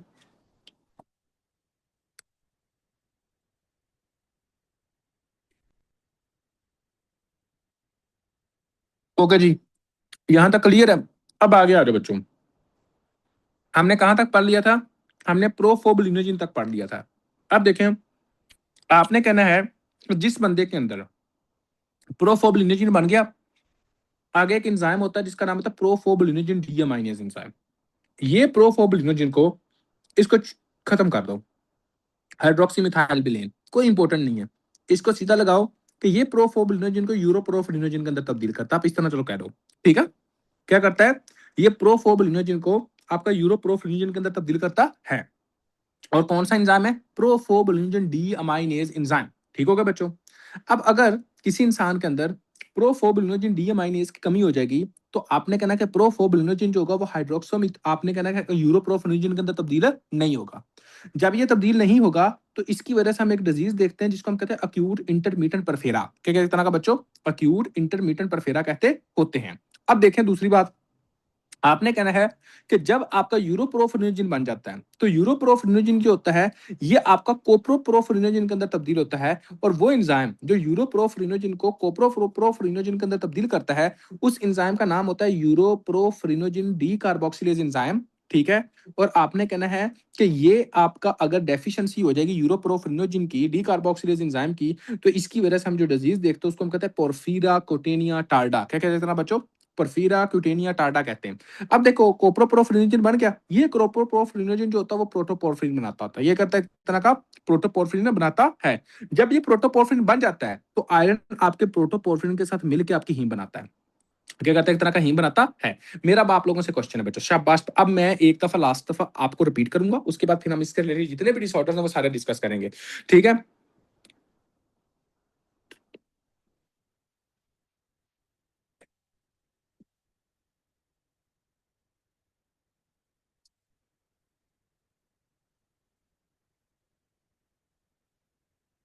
सबसे पहले आपने क्या कहना है, आपने कहना है कि सुक्सिनल जो कोए होता है वो आपके ग्लाइसिन के साथ मिलता है। जैसे ही सुक्सिनाइल को ए आपके ग्लाइसिन के साथ मिला तो इसके नतीजे में क्या बना, आपने कहना अमाइनो लेवल यूनिक एसिड बनता होता है। पहली बात मुझे ये बताना है कि वो एंजाइम जो अमाइनो लेवल यूनिक एसिड बनाता है उसका नाम क्या है, amino level unique acid synthase enzyme है। को फैक्टर क्या है, विटामिन B6 है, ठीक है। उसके बाद क्या होता है कि जो आपका इसका एक तरह का इनहिबिट करता है वो ग्लूकोज और हेमीन है। अगर फॉर एग्जाम्पल किसी बंदे के अंदर amino level unique acid synthase enzyme की कमी हो जाएगी, तो मुझे अब आप लोगों ने बताना है कि क्या आपका सुक्सिनल को ग्लाइसिन जो होगा वो अमाइनो लेवल यूनिक एसिड के अंदर तब्दील होगा, नहीं। अगर विटामिन B6 नहीं है तो तब्दील होगा नहीं। किन में देखते हैं, अल्कोहलिक बंदों को याद करना है। और वो बंदे आपने कहना है कि जो आपके आइसोनाइजिड की और लिंजोलेट की टैबलेट लेते हैं उनके अंदर क्या होगा, एक तरह का अमाइनो लेवल यूनिक एसिड नहीं बनेगा, बस इतना। उसके बाद आपने क्या कहना है कि इसकी वजह से जो अनीमिया होता है वो कौन सा है, सिड्रोब्लास्टिक अनीमिया कहते होते हैं। अब देखो आगे आ जाओ, आगे आपने कहना है कि एक तरह का अमाइनो लेवल यूनिक एसिड बना, ये अमाइनो लेवल यूनिक एसिड आपका प्रोफोबलिनोजिन के अंदर तब्दील होता है। वो एंजाइम जो अमाइनो लेवल यूनिक एसिड को प्रोफोबलिनोजिन के अंदर तब्दील करता है उस एंजाइम का नाम होता है amino level unique acid dehydratase enzyme. और आपने कहना कि जो लेड होता है उसकी जो पॉइजनिंग होती है वो आपके amino level unique acid dehydratase enzyme को इनहिबिट कर देती है, ठीक होगा बच्चों। जो प्रोफोबलिनोजिन हो गया, प्रोफोबलिनोजिन जो होता है वो आपने कहना है कि आपका होता है यू, आपने कहना है कि ये एक तरह का तब्दील होता है यूरोप्रोफिनोजिन के अंदर। इस तरह याद कर लो, इसको ना भी करो तो कोई मसला नहीं है। आपने कहना है कि वो एंजाइम जो प्रोफोबलिनोजिन को आपका यूरोप्रोफिनोजिन के अंदर तब्दील करता है उस एंजाइम का नाम होता है प्रोफोबलिनोजिन डीअमाइनेज एंजाइम। क्या होता है एक तरह का प्रोफोबलिनोजिन डीअमाइनेज एंजाइम। और अगर किसी बंदे के अंदर प्रोफोबलिनोजिन डीअमाइनेज एंजाइम से तरह काम नहीं करेगा तो इसकी वजह से हम जो डिजीज देखते हैं उसको बोलते हैं अक्यूट इंटरमीडिएट परफेरा। क्या कहते हैं ना, अक्यूट इंटरमीडिएट परफेरा कहते होते हैं। अब आपका यूरोप्रोफिनोजिन हो गया, आपने कहना है कि यूरोप्रोफिनोजिन जो होता है वो तब्दील होता है कोप्रोप्रोफिनोजिन में। और वो एंजाइम जो तब्दील करता है उसको हम कहते हैं यूरोप्रोफिनोजिन डी कार्बोक्सिलेज एंजाइम। और ये अगर आपका काम नहीं करेगा यूरोप्रोफिनोजिन डी कार्बोक्सिलेज एंजाइम, तो इसकी वजह से जो हम डिजीज देखते हैं उसको हम कहते हैं पोर्फिरा क्यूटेनिया टार्डा। ठीक है। अब कोप्रोपोरफिरिन जो होगा वो आगे आपने कहना कि प्रोटोपोरफिरिन के अंदर तब्दील होता है और प्रोटोपोरफिरिन आपके आयरन के साथ मिलता है और हीम बनाता है। ठीक हो गया बच्चों? आगे आ जाओ। आगे अब हमने देखना है कि फॉर एग्जांपल अब हम डिजीजेस को देखें। पहली डिजीज कौन सी थी? आपने कहना है कि पहली डिजीज सिड्रोब्लास्टिक एनीमिया थी। हमने कर ली, हमारी उससे जान छूटी। अब अगली डिजीज की तरफ आओ। अगली डिजीज क्या होती है बच्चों? कि अगर किसी बंदे के अंदर लेड की पॉइजनिंग होती है, जस्ट इमेजिन करें लेड की पॉइजनिंग। मैं अब आप लोगों से क्वेश्चन पूछता हूं, जिस बंदे के अंदर लेड की पॉइजनिंग होगी उसके अंदर amino level unique acid dehydratase enzyme की तरह काम करेगा? शाबाश जी बताइएगा। तो पहला आपने कहना है कि जिस बंदे के अंदर लेड की पॉइजनिंग होती है उसके अंदर क्या होता है? आपने कहना है कि उसके अंदर नंबर वन, उसके अंदर क्या है बच्चों? आपने कहना है कि अमाइनो लेवल यूनिक एसिड डिहाइड्रेटेज जो एंजाइम होगा वो सही तरह काम नहीं करेगा, नंबर वन। नंबर टू, जिस बंदे के अंदर अमाइनो लेवल यूनिक एसिड आपकी लेड की पॉइजनिंग होती है कि क्या उस बंदे के अंदर बच्चों मुझे ये बताइएगा कि आयरन जो होगा वो प्रोटोपोर्फिरिन के साथ मिल सकेगा? क्योंकि यहाँ पे अगर आप देखो कि वो जो मिलाता है उस एंजाइम का नाम होता है फ्यूरोचैलिटेज और लेड की जो पॉइजनिंग होती है वो फ्यूरोचैलिटेज को इनहिबिट करती है। तो आपने कहना है कि जो प्रोटोपोर्फिरिन होगा वो आपके आयरन के साथ नहीं मिलेगा। तो प्रोटोपोर्फिरिन जो होगा वो आयरन के साथ आपका मिलेगा ही नहीं, जिसके नतीजे में क्या होगा कि प्रोटोपोर्फिरिन का जो लेवल होगा वो कम होगा कि नहीं होगा? जब ये बाइंड ही नहीं किया तो जब ये नहीं होगा तो इसके नतीजे में बच्चों आपने कहना कि हीम नहीं बनेगी। जब आपकी हीम नहीं बनती तो क्या होगा? आपने कहना हीमोग्लोबिन नहीं बनता। जब आपका हीमोग्लोबिन नहीं बनता तो वो क्या होता है? आपने कहना अनीमिया होता है। इस अनीमिया के अंदर जो प्रॉब्लम है वो किसके साथ है? प्रोटोपोर्फिरिन के साथ है। और वो अनीमिया जिसके अंदर प्रॉब्लम आपके प्रोटोपोर्फिरिन के साथ है उस तरह के अनीमिया को हम क्या कहते हैं? सिड्रोब्लास्टिक अनीमिया कहते होते हैं बच्चों। तो मेरे ख्याल में अब तो मेरी सारी चीजें जो है वो बिल्कुल क्लियर कर दी हैं। ठीक है बच्चों? अब दूसरी तरफ आपने देखना है कि आगे क्या है। देखो बच्चों, आपने कहना है कि जिस बंदे के अंदर लेड की पॉइजनिंग होती है उसके अंदर क्या होता है? आपने यहाँ पे ये देखना है कि लेड की पॉइजनिंग के नतीजे में फ्यूरोचैलिटेज और amino level unique acid dehydratase enzyme इसी तरह काम नहीं करते। उसके नतीजे में क्या होता है बच्चों? आपने क्या कहना होता है कि इसके नतीजे में दो तरह का होता है। एक आपने कहना है कि जो आपका सब्सटेंस जो होते हैं वो प्रोटोपोर्फिरिन में इकट्ठा हो जाता है और अमाइनो लेवल यूनिक एसिड जो होता है वो एक तरह का इकट्ठा हुआ होता है। ठीक हो गया बच्चों? वो कैसे इकट्ठा होने का मतलब क्या है बच्चों? मैं इस बात को इस तरह समझाता हूँ कि देखो ये अमाइनो लेवल यूनिक एसिड बन गया, ठीक है, लेड इसको इनहिबिट कर रहा है तो ये तो इकट्ठा होता जाएगा ना, अमाइनो लेवल यूनिक एसिड तो ज्यादा से ज्यादा आपके बॉडी के अंदर बढ़ता जाएगा। एक ये बढ़ गया, दूसरा क्या हुआ? प्रोटोपोर्फिरिन आपकी बॉडी के अंदर लेड की पॉइजनिंग में प्रोटोपोर्फिरिन आयरन के साथ बाइंड नहीं कर रहा, लेकिन प्रोटोपोर्फिरिन आपकी बॉडी के अंदर इकट्ठा तो हो रहा है ना। ये आपका नॉन फंक्शनल है, ठीक हो गया, फंक्शन सही तरह नहीं कर रहा लेकिन इकट्ठा हो रहा है। तो आपने कहना कि प्रोटोपोर्फिरिन का जो लेवल होता है वो एक तरह का ज्यादा आपको देखने को मिलता है और साथ आपने कहना अमाइनो लेवल यूनिक एसिड का लेवल ज्यादा देखने को मिलता है, दोनों का। अब आपने कहना है कि ये आपका प्रोटोपोर्फिरिन आपके आयरन के साथ बाइंड नहीं कर रहा, आप ये कहते होते हो। ठीक है बच्चों? अब दूसरे पॉइंट की तरफ जब आपने आना है तो उसके अंदर आपने क्या कहना होता है बच्चों? आपने ये कहना है कि फॉर एग्जांपल कि यहाँ पे आपने ये बात अपने जहन के अंदर बच्चों रखनी है कि अब कोई भी ऐसा बंदा हो ना जिस बंदे के अंदर लेड की पॉइजनिंग हो, ठीक है, एक और क्वेश्चन आता होता है, वो कहते हैं कि हाँ जी जनाब अगर किसी बंदे के अंदर रिस्ट ड्रॉप है तो उसके अंदर कौन सी नर्व डैमेज है? आप कहते हो radial nerve. Radial nerve damage होती है जिसके अंदर एक तरह का रिस्ट ड्रॉप होता है। वो कहते हैं कि हाँ जी जनाब अगर किसी बंदे के अंदर फुट ड्रॉप है तो कौन सी नर्व डैमेज होती है? आपने कहना कॉमन पिरोनियल नर्व। और अगर किसी बंदे के अंदर दोनों तरह के डैमेज है, आप ड्रॉप है, रिस्ट भी है और उसके बाद फुट ड्रॉप भी है, दोनों है, तो आपने कहना होता है कि भाईजान ये आपकी लेड की पॉइजनिंग है, लेड पॉइजनिंग है बच्चों। आपने ये कहना है नंबर वन। नंबर टू, अब आपको पता होना चाहिए कि आपका लेड पॉइजनिंग आपका सिड्रोब्लास्टिक एनीमिया करवाता है। और जिस बंदे के अंदर सिड्रोब्लास्टिक एनीमिया हो उसके अंदर हम रिंग सिड्रोब्लास्ट देखते हैं कि नहीं देखते? रिंग्ड सिड्रोब्लास्ट देखते थे, उसके अंदर हम बेजोफिलिक स्टिपलिंग देखते थे। तो यहाँ पे आपने ये लिखना है कि बेजोफिलिक स्टिपलिंग देखने को मिलती है, रिंग सिड्रोब्लास्ट देखने को मिलता है। और जो आपका लेड होता है इसकी पॉइजनिंग की वजह से बच्चों अगर तो इसका लेवल बहुत ज्यादा हो, हम ये मोस्टली हम पीरियड्स के अंदर डिस्कस करते होते हैं। पीरियड्स के अंदर मेरा पूरा लेक्चर है लेड की पॉइजनिंग के साथ क्या होता है। ठीक है? आपने कहना है कि हाँ जी जनाब ये बैटरी वगैरह ये जो होता है उनके अंदर होता है, ठीक है। और उसके बाद आपने कहना है कि ये ब्रेन के ऊपर भी इफेक्ट करता है जिसकी वजह से बंदा कोमे के अंदर कंफ्यूजन के अंदर जा सकता है, अब्डोमिनल पेन करवाता है। और उसके बाद आपने कहना होता है कि आपका एक तरह का गम्स के ऊपर जो साइन होता है वो बनाता होता है, अभी वो भी हम देखेंगे। तो क्या हुआ? मैक्रोसीगी बेजोफिलिक स्टिपलिंग इन पेरिफेरल सिमियर रिंग सिड्रोब्लास्ट जीआई और किडनी डिजीज करवाता है। ठीक है? यहाँ पे तो कम लिखा है भाईजान, अभी हम आते हैं यहाँ पे।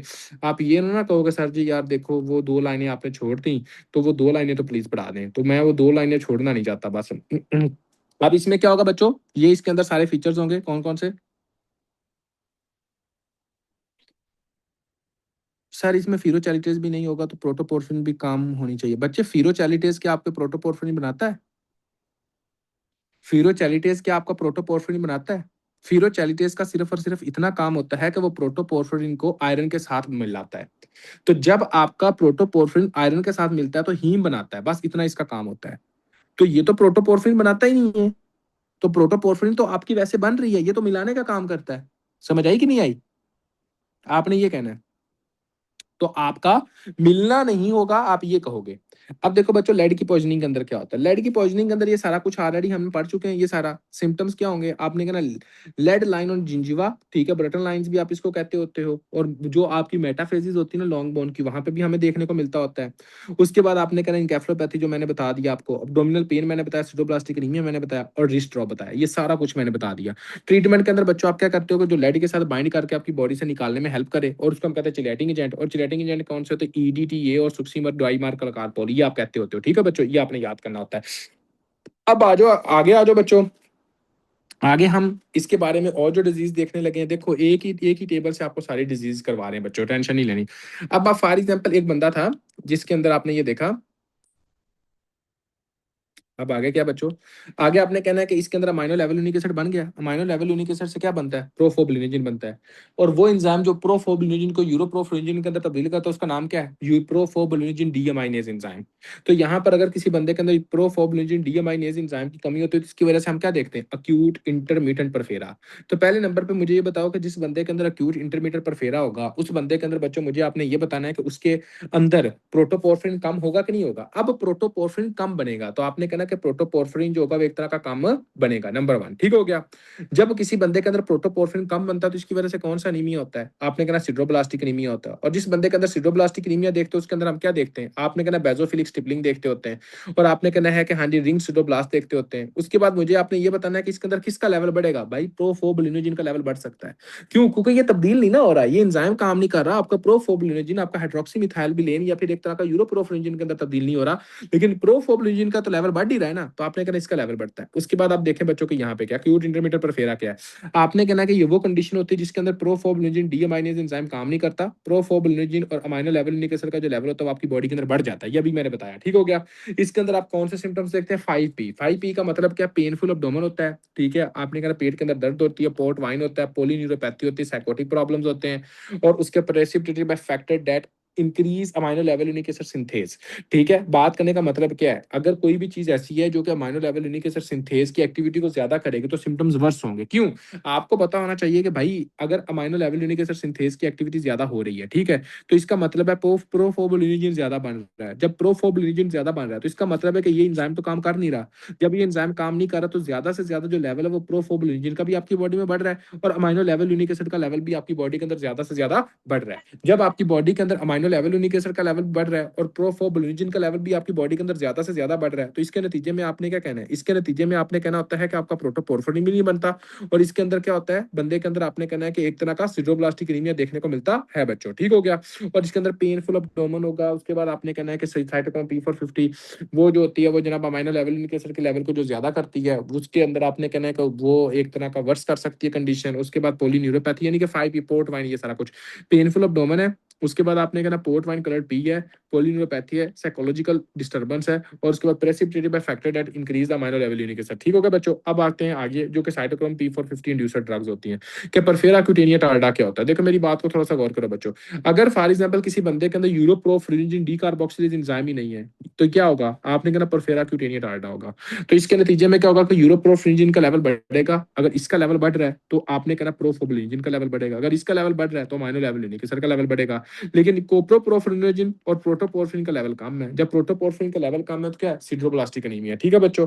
और इसको हम क्या कहते हैं, पुरफेरा क्यूटेनिया। क्यूटेनिया का मतलब क्या, स्किन। तो आपने कहना इसके अंदर क्यूटेनियस लीजन्स होते हैं। क्या, आपने कहना होता है कि इसके अंदर सबसे पहले इस एंजाइम की कमी होती है, यूरोप्रोफिनोजिन डी कार्बोक्सिलेज एंजाइम की। यूरोप्रोफिनोजिन टी कलर यूरिन होता है, ये आपने कहना होता है। और blistering cutaneous photosensitivity and hyper pigmentation. तो आपने कहना क्यूटेनिया है ना, तो स्किन के अंदर आप देखने को मिलता है कि इसके अंदर स्किन का प्रॉब्लम होगा। मोस्ट कॉमन परफेरा होता है, exacerbated by alcohol consumption, hepatitis C इसके अंदर भी देख सकते हैं। और आपने कहना है कि सन अवॉइडेंस और उसके बाद फ्लेबोटमी, एंटी मलेरियल ड्रग्स जो है वो देते हैं बच्चों। यार सिंपल सी बात है, अगर कभी भी ये पूछा जाए कि एक बंदे के अंदर ना सिड्रोब्लास्टिक एनीमिया लेकिन स्किन के ऊपर ना रैशेज वगैरह बन जाते हैं, ठीक हो गया। उसके बाद आपने कहना होता है कि हाँ जी जनाब उसके अंदर ना आपका टी कलर जो है ना वो यूरिन है, तो ये क्या, आपने कहना इसको कहते हैं परफेरा क्यूटेनिया टार्डा। और अगर आपसे कोई बंदा पूछे कि परफेरा क्यूटेनिया जो टार्डा होता है उसके अंदर क्या है, तो आपने कहना है कि जो परफेरा क्यूटेनिया टार्डा होता है ना बच्चों, उसके अंदर आपने कहना होता है कि बेसिकली यूरोप्रोफिनिजन जो होता है वो आपका मतलब कि यूरोप्रोफिनिजन जो होता है वो आपका एक तरह का आपका बढ़ जाता है, क्योंकि आपको पता है कि हाँ जी जनाब, इसके अंदर जो आपका कोप्रोप्रोफिनिजन होता है वो प्रोटोपोर्फिरिन के अंदर तब्दील होना होता है, लेकिन अगर ये एंजाइम नहीं काम करेगा तो कोप्रोप्रोफिनिजन जो होगा वो उल्टा आपका यूरोप्रोफिनिजन के अंदर बढ़ेगा और वो आपका अमाइनो लेवलिन एसिड के अंदर बढ़ेगा। बच्चों यहाँ तक कोई ऐसा सिंगल बच्चा जिसको किसी भी पॉइंट की समझ नहीं है, बंदा क्वेश्चन पूछ सकता है, वरना हम आगे कंटिन्यू करते हैं। जी बच्चों क्लियर है? शाबाश।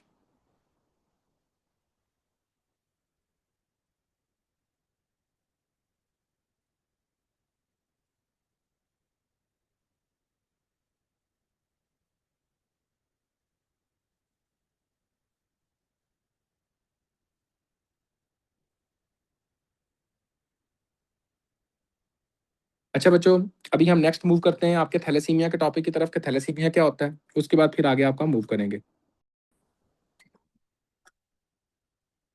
अच्छा जी, अभी हम जो डिस्कस करने लगे हैं वो है आप लोगों का एक तरह का बच्चों थैलेसीमिया की डिजीज़ क्या होती है इसके बारे में भी हम डिस्कस करेंगे।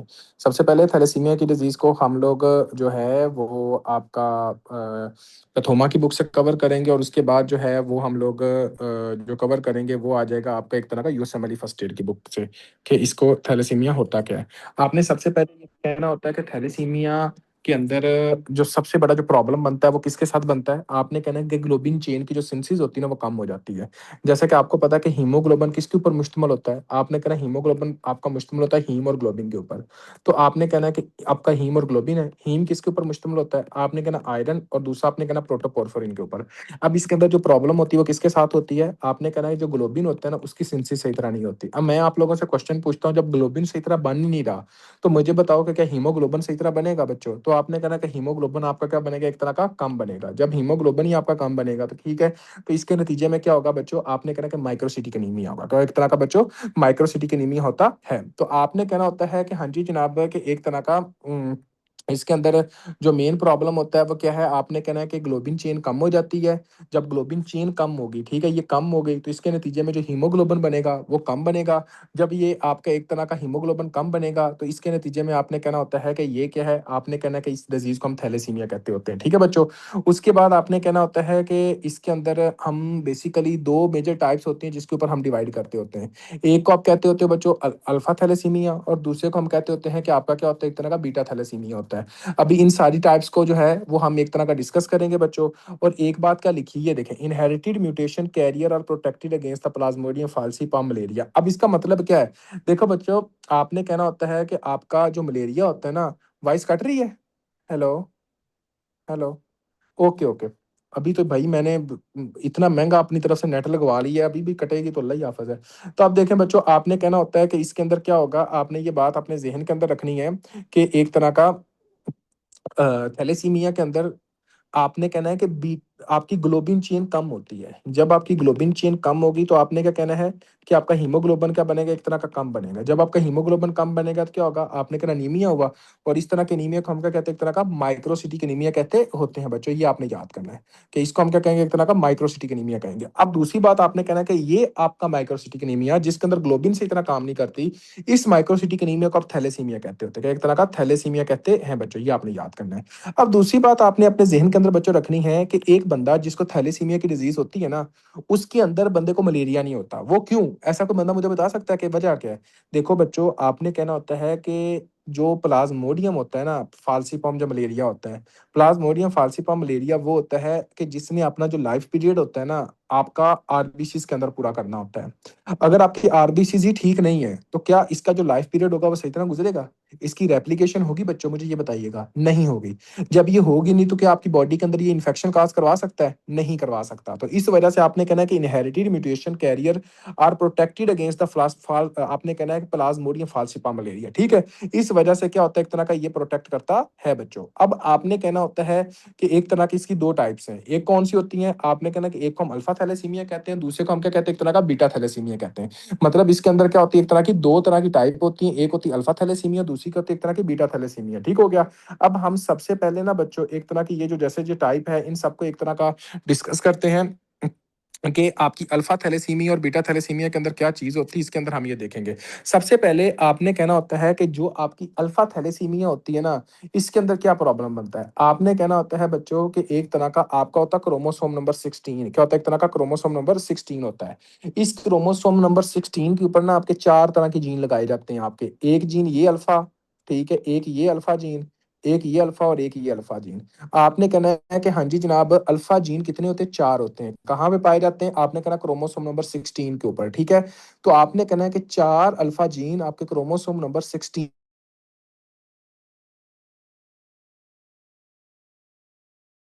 क्या है कि पीछे कितने रह गए? आपके 3 जीन। ऐसे ही है ना? एक एक खत्म हो गया, तो आपने कहना है कि इसको हम कहते हैं साइलेंट कैरियर। क्या कहते हैं? एक तरह का साइलेंट होता है और ये कैरियर होता है। और आपने कहना है कि इसके अंदर किसी तरह के कोई भी सिम्पटम्स नहीं होते। ये आपने याद करना है, ठीक है? इवन तक के बंदा पूरी ज़िंदगी गुज़ार लेता है, उसको पता भी नहीं चलता। उसको पता भी नहीं चलता। तो सबसे पहले बच्चों हमें ये पता होना चाहिए कि हाँ जी जनाब, जो थैलेसीमिया होता है उसके अंदर क्या है? आपने कहना है कि 2 इसकी टाइप हैं। एक होता है अल्फा थैलेसीमिया, दूसरा होता है बीटा थैलेसीमिया। और आपने कहना है कि जो अल्फा थैलेसीमिया है, इसके अंदर जो पाया जाता है वो कहाँ पे होता है? क्रोमोसोम नंबर 16 के ऊपर होता है। 4 इसके अंदर जीन होते हैं। एक जीन की अगर डिलीशन हो जाए तो पीछे कितने रह गए? 3 रह गए। तो आपने कहना ये साइलेंट होता है, कैरियर होता है, इसके अंदर किसी तरह का कोई भी प्रॉब्लम नहीं होता। इवन तक के बंदा जिंदगी गुजार लेता है, तब जाके बंदे को पता चलता हो यार मेरे साथ तो ये मसला था। ठीक हो गया बच्चों? आपने कहना आसिम्टोमेटिक है, ए आसिम्टोमेटिक। अब देखो बच्चों के अगर फॉर एग्जाम्पल ना इसके अंदर आप ये देखो कि 2 जीन की डिलीशन हो जाए, ठीक हो गया? अगर 2 जीन नहीं है तो बच्चों जब 2 जीन नहीं है तो कितने रह गए? सिर्फ 2 जीन रह गए अल्फा जीन। आपने कहना है कि इसके अंदर प्रॉब्लम जो बनती है, आपने कहना होता है कि इसके अंदर थोड़ा-सा अनीमिया होता है, ठीक है? आपका माइल्ड अनीमिया होता है, आपने ये कहना है। आपका ना माइल्ड अनीमिया होता है और इसके अंदर जो आरबीसी जो काउंट होती है वो इंक्रीज़ होती है, ये आपने कहना होता है। आरबीसी जो नंबर होते हैं वो एक तरह के इंक्रीज़ होते हैं बच्चों। उसके बाद बच्चों आपने कहना होता है कि इसके अंदर ना हम 2 तरह का देख सकते होते हैं। पहले नंबर पे आपने पता क्या कहना होता है, ठीक हो गया? एक होता है सिस डिलीशन। सिस डिलीशन का मतलब क्या है? सिस डिलीशन का मतलब ये होता है बच्चों कि आपके जो 2 जीन की डिलीशन हुई है ना वो सेम क्रोमोसोम के ऊपर हुई है।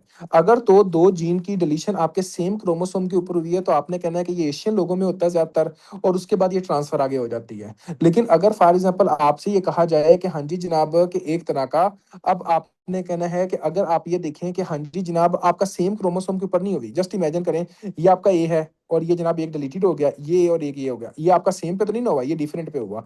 अगर ये डिफरेंट पे हुआ तो आपने क्या कहना है? आपने कहना है इसको हम कहते हैं ट्रांस डिलीशन। क्या क्या एक तरह का ट्रांस डिलीशन कहते होते हैं। और आपने कहना है कि ये किन में देखते हैं? ये अफ्रीकन लोगों में देखते होते हैं और ये बच्चे के अंदर नहीं फैलता होता। ये आपने याद करना है कि ये बच्चे के अंदर नहीं जाता। बच्चों समझ आई कि नहीं आई? तो सिंपल सी बात है, क्रोमोसोम नंबर 16 है, ठीक है? उसके बाद 4 तरह के जीन होते हैं। अगर तो एक जीन की डिलीशन है, कुछ भी नहीं है, 2 जीन की डिलीशन हुई है तो थोड़ा-सा अनीमिया आरबीसी काउंट इंक्रीज़ होगा। सिस डिलीशन है तो आपने कहना सेम क्रोमोसोम है, एशियन लोगों में देखते हैं। ट्रांस है तो आपने कहना होता है कि अफ्रीकन में देखते होते हैं, और ये आपको पता होना चाहिए। देखो बच्चों यहाँ पे आपका यही सारा कुछ लिखा है और कोई भी चीज़ नहीं लिखी हुई। तो 1 gene deleted asymptomatic, 2 gene deleted mild anaemia, RBC count increase, cis deletion is associated with an increase severe thalassaemia in offspring.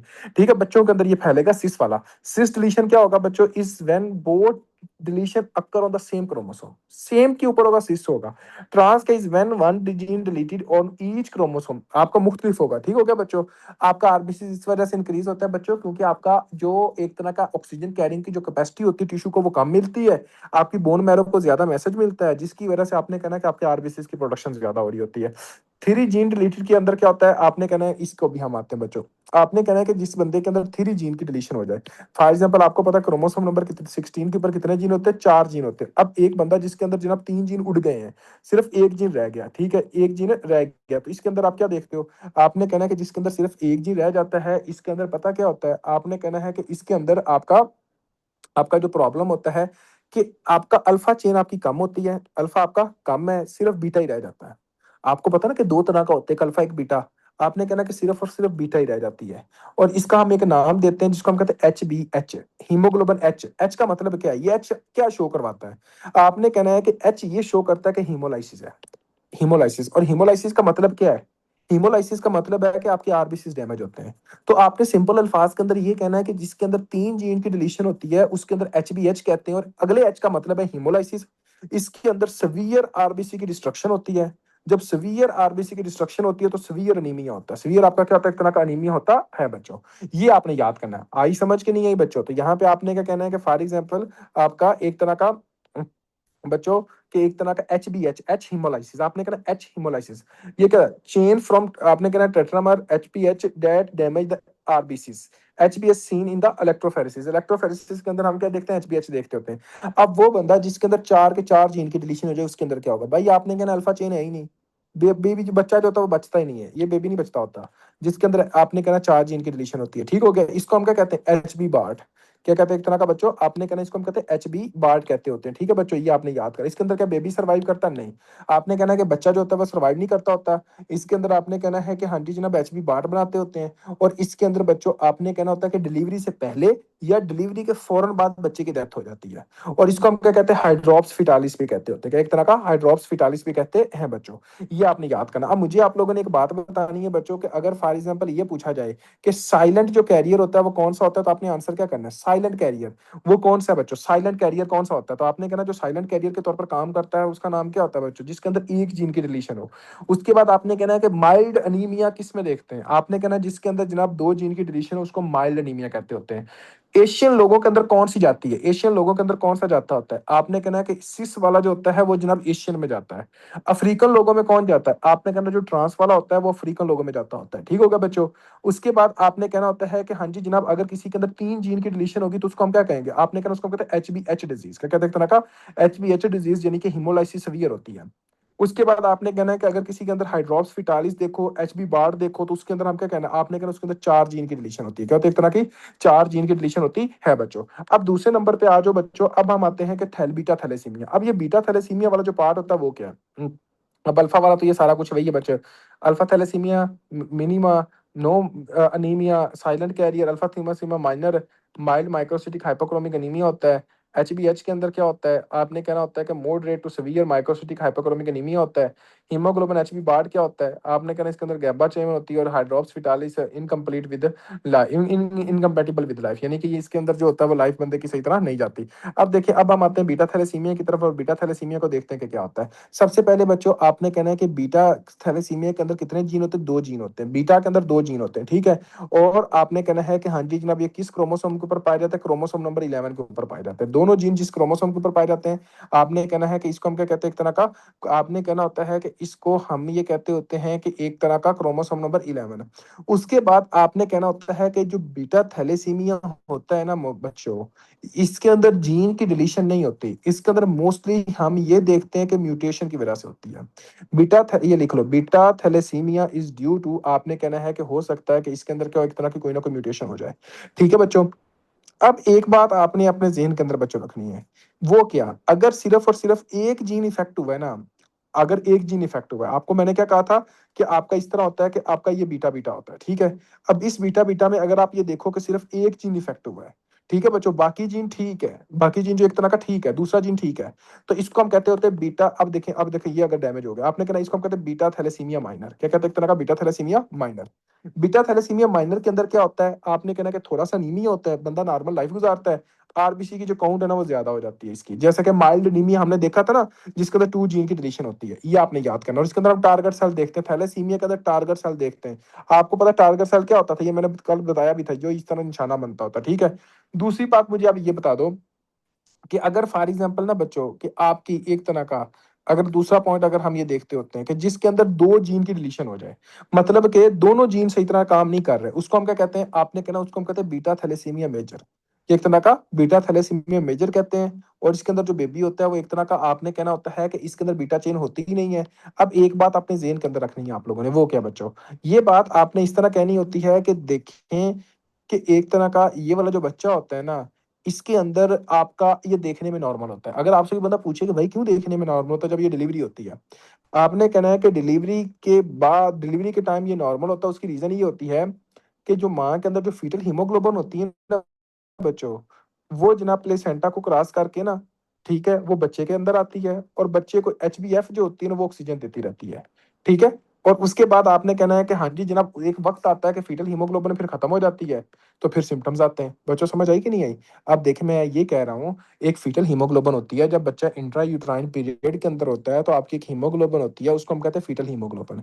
ये जो फीटल हीमोग्लोबिन होती है, ये बच्चे को, फीटस को एक तरह का ऑक्सीजन देती होती है। ठीक हो गया? अब देखें, जैसे डिलीवरी हो जाती है तो फीटल हीमोग्लोबिन तकरीबन 6 मंथ तक तो प्रोटेक्ट कर लेती है। आफ्टर 6 मंथ क्या होते हैं? आफ्टर 6 मंथ फीटल हीमोग्लोबिन भी उड़ गई। जब फीटल हीमोग्लोबिन भी नहीं रही, दूसरी हीमोग्लोबिन भी नहीं रही, तो मेरा अब आप लोगों से क्वेश्चन है, बच्चे को कोई ऑक्सीजन देनी है, कोई चीज देनी है कि नहीं देनी है? आपने कहना बिल्कुल देनी है। तो इसके अंदर बच्चों होता पता क्या है? आपने कहना बोन मैरो तो काम सही तरह कर नहीं रही होती, तो आपने कहना है कि इसके नतीजे में आपका एक तरह का एक्स्ट्रा मेडुलरी हिमेटोपोइसिस होती है।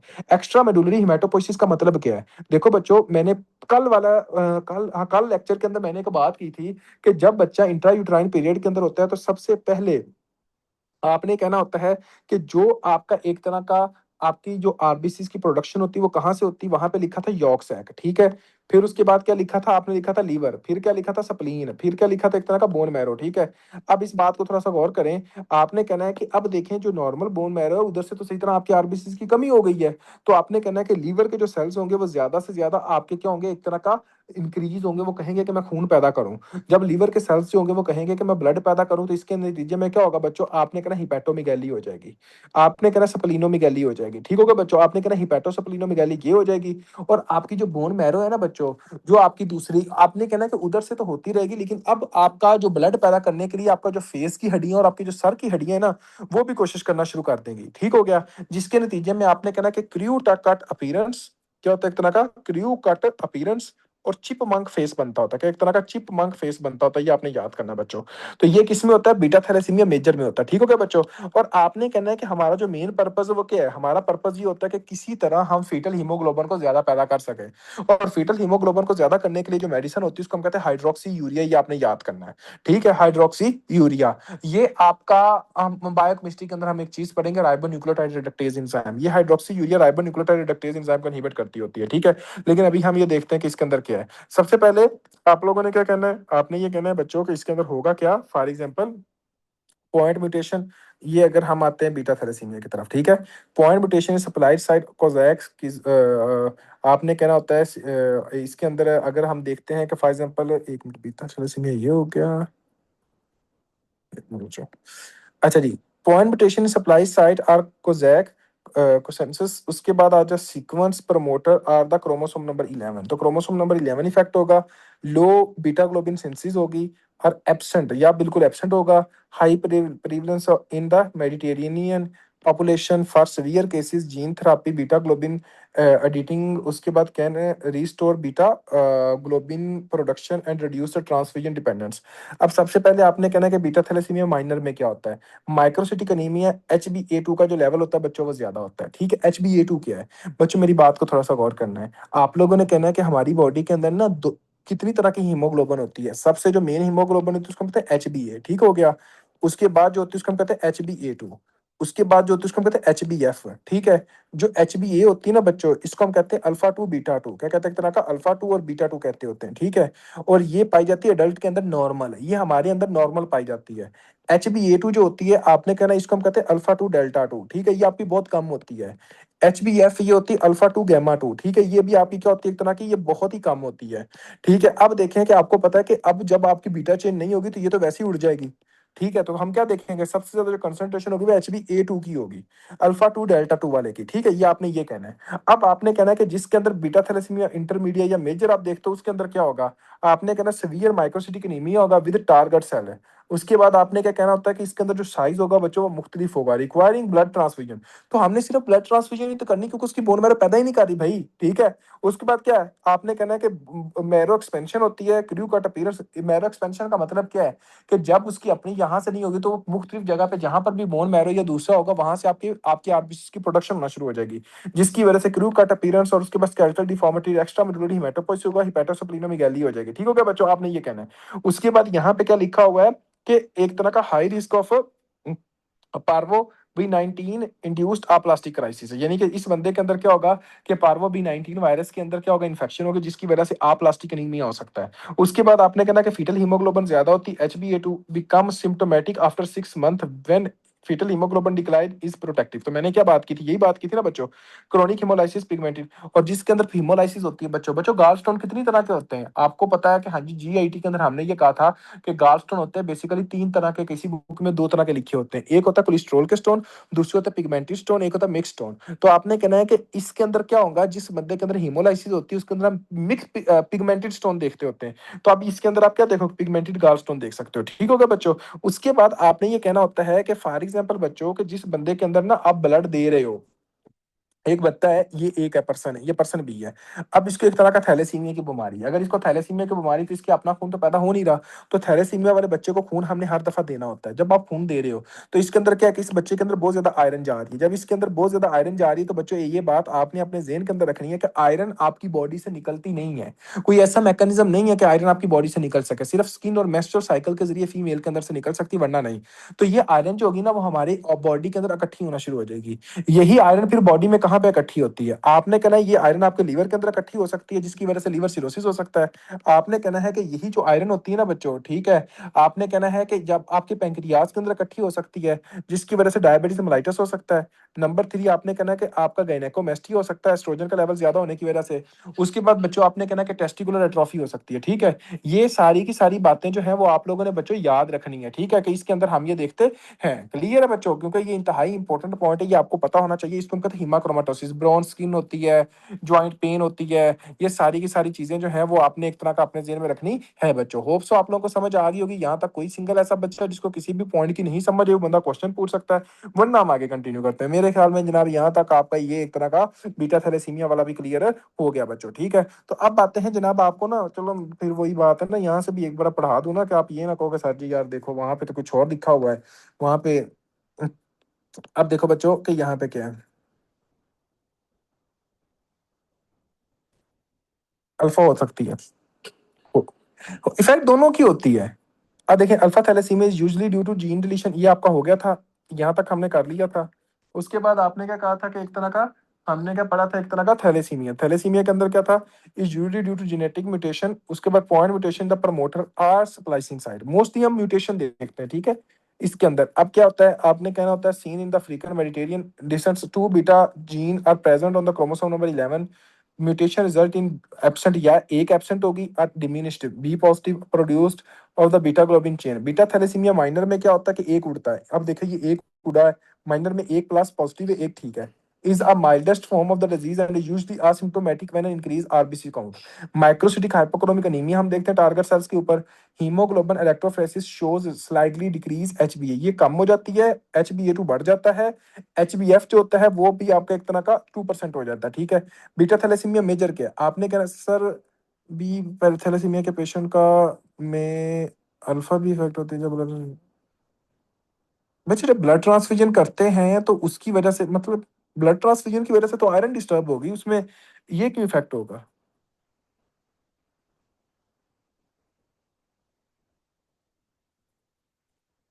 अच्छा जी, अब बात है बीटा थैलेसीमिया मेजर में क्या होता है, दोनों is most severe of the disease present with severe anaemia few month after birth. HbF at birth temporarily protective होती है, ये आपको पता है। Unpaired alpha chain precipitate and RBCs, उसके अंदर आपने क्या कहना है कि ये क्या करते हैं, डैमेज आरबीसीज मेम्ब्रेन, ठीक है। Result in ineffective erythropoiesis and extra vascular haemolysis होती है। Remove the RBCs by the spleen, तो आपने कहना होता है कि एक तरह का जब आपकी बीटा चेन होती नहीं है, ठीक है, तो अल्फा चेन जो होती है वो अनपेयर्ड है, वो पेयर नहीं है किसी के साथ, ठीक हो गया, वो अनपेयर्ड है।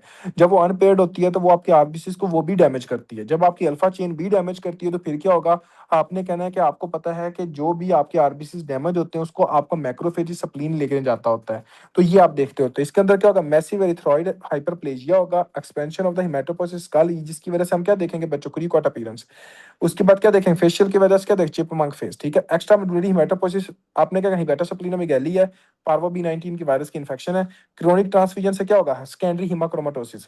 उसके बाद क्या होगा, microcytic hypochromic RBCs, target cells, nucleated RBCs हम इसमें देखते हैं। इलेक्ट्रोफोरेसिस में क्या होगा, एचबीए2 ज्यादा होगा, एचबीएफ ज्यादा होगा, और एचबीए बिल्कुल भी नहीं होगा बच्चों, ठीक है। अब हम आते हैं आपकी अगली डिजीज जिसको हम कहते हैं एक तरह का मैक्रोसिटिक एनीमिया, क्या होता है। यहाँ तक कोई ऐसा बच्चा जिसका किसी तरह का कोई भी पॉइंट है वो बच्चा पूछ सकता है, वरना हम डिस्कस डिस्कस करते हैं बच्चों, ठीक है, शाबाश।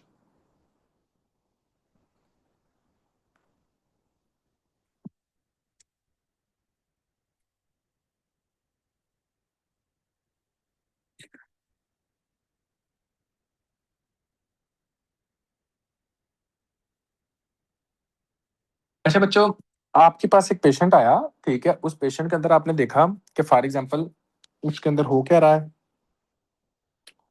आपने कहा कि उस पेशेंट के अंदर आपने ये चीज देखी जनाब कि एक तरह का एचबी उसकी कम है,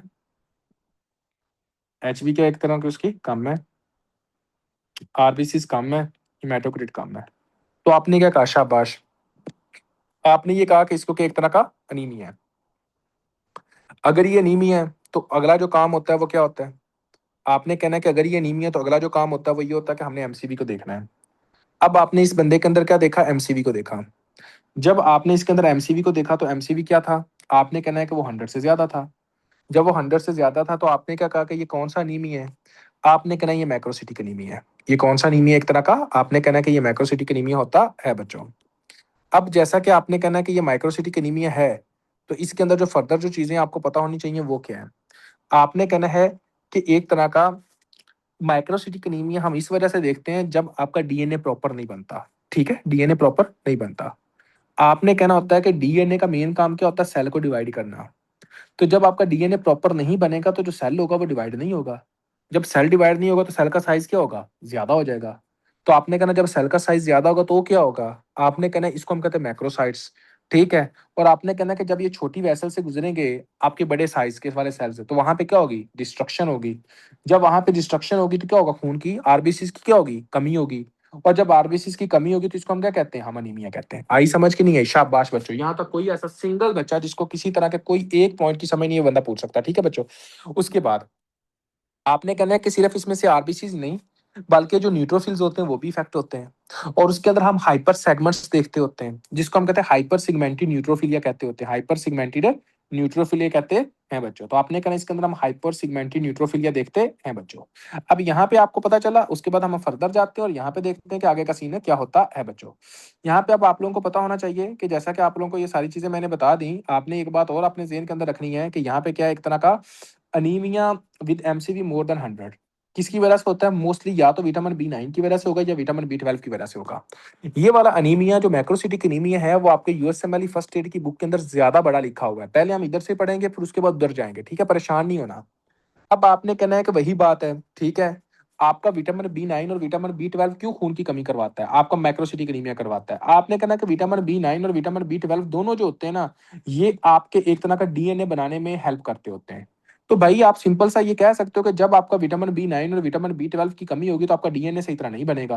और जब डीएनए नहीं बनेगा तो सेल डिवाइड नहीं होगा, और जब सेल डिवाइड नहीं होगा तो क्या होगा, आपने कहना है कि हाँ जी जनाब साइज बढ़ जाएगा, और जब साइज बढ़ जाएगा तो सेल क्या होगा, टूटेगा, जब सेल टूटेगा तो क्या होगा, आपके सेल की कमी होगी। तो ये क्या है, मैक्रोसिटिक एनीमिया है। ठीक हो गया बच्चों, ये आपने याद करना होता है।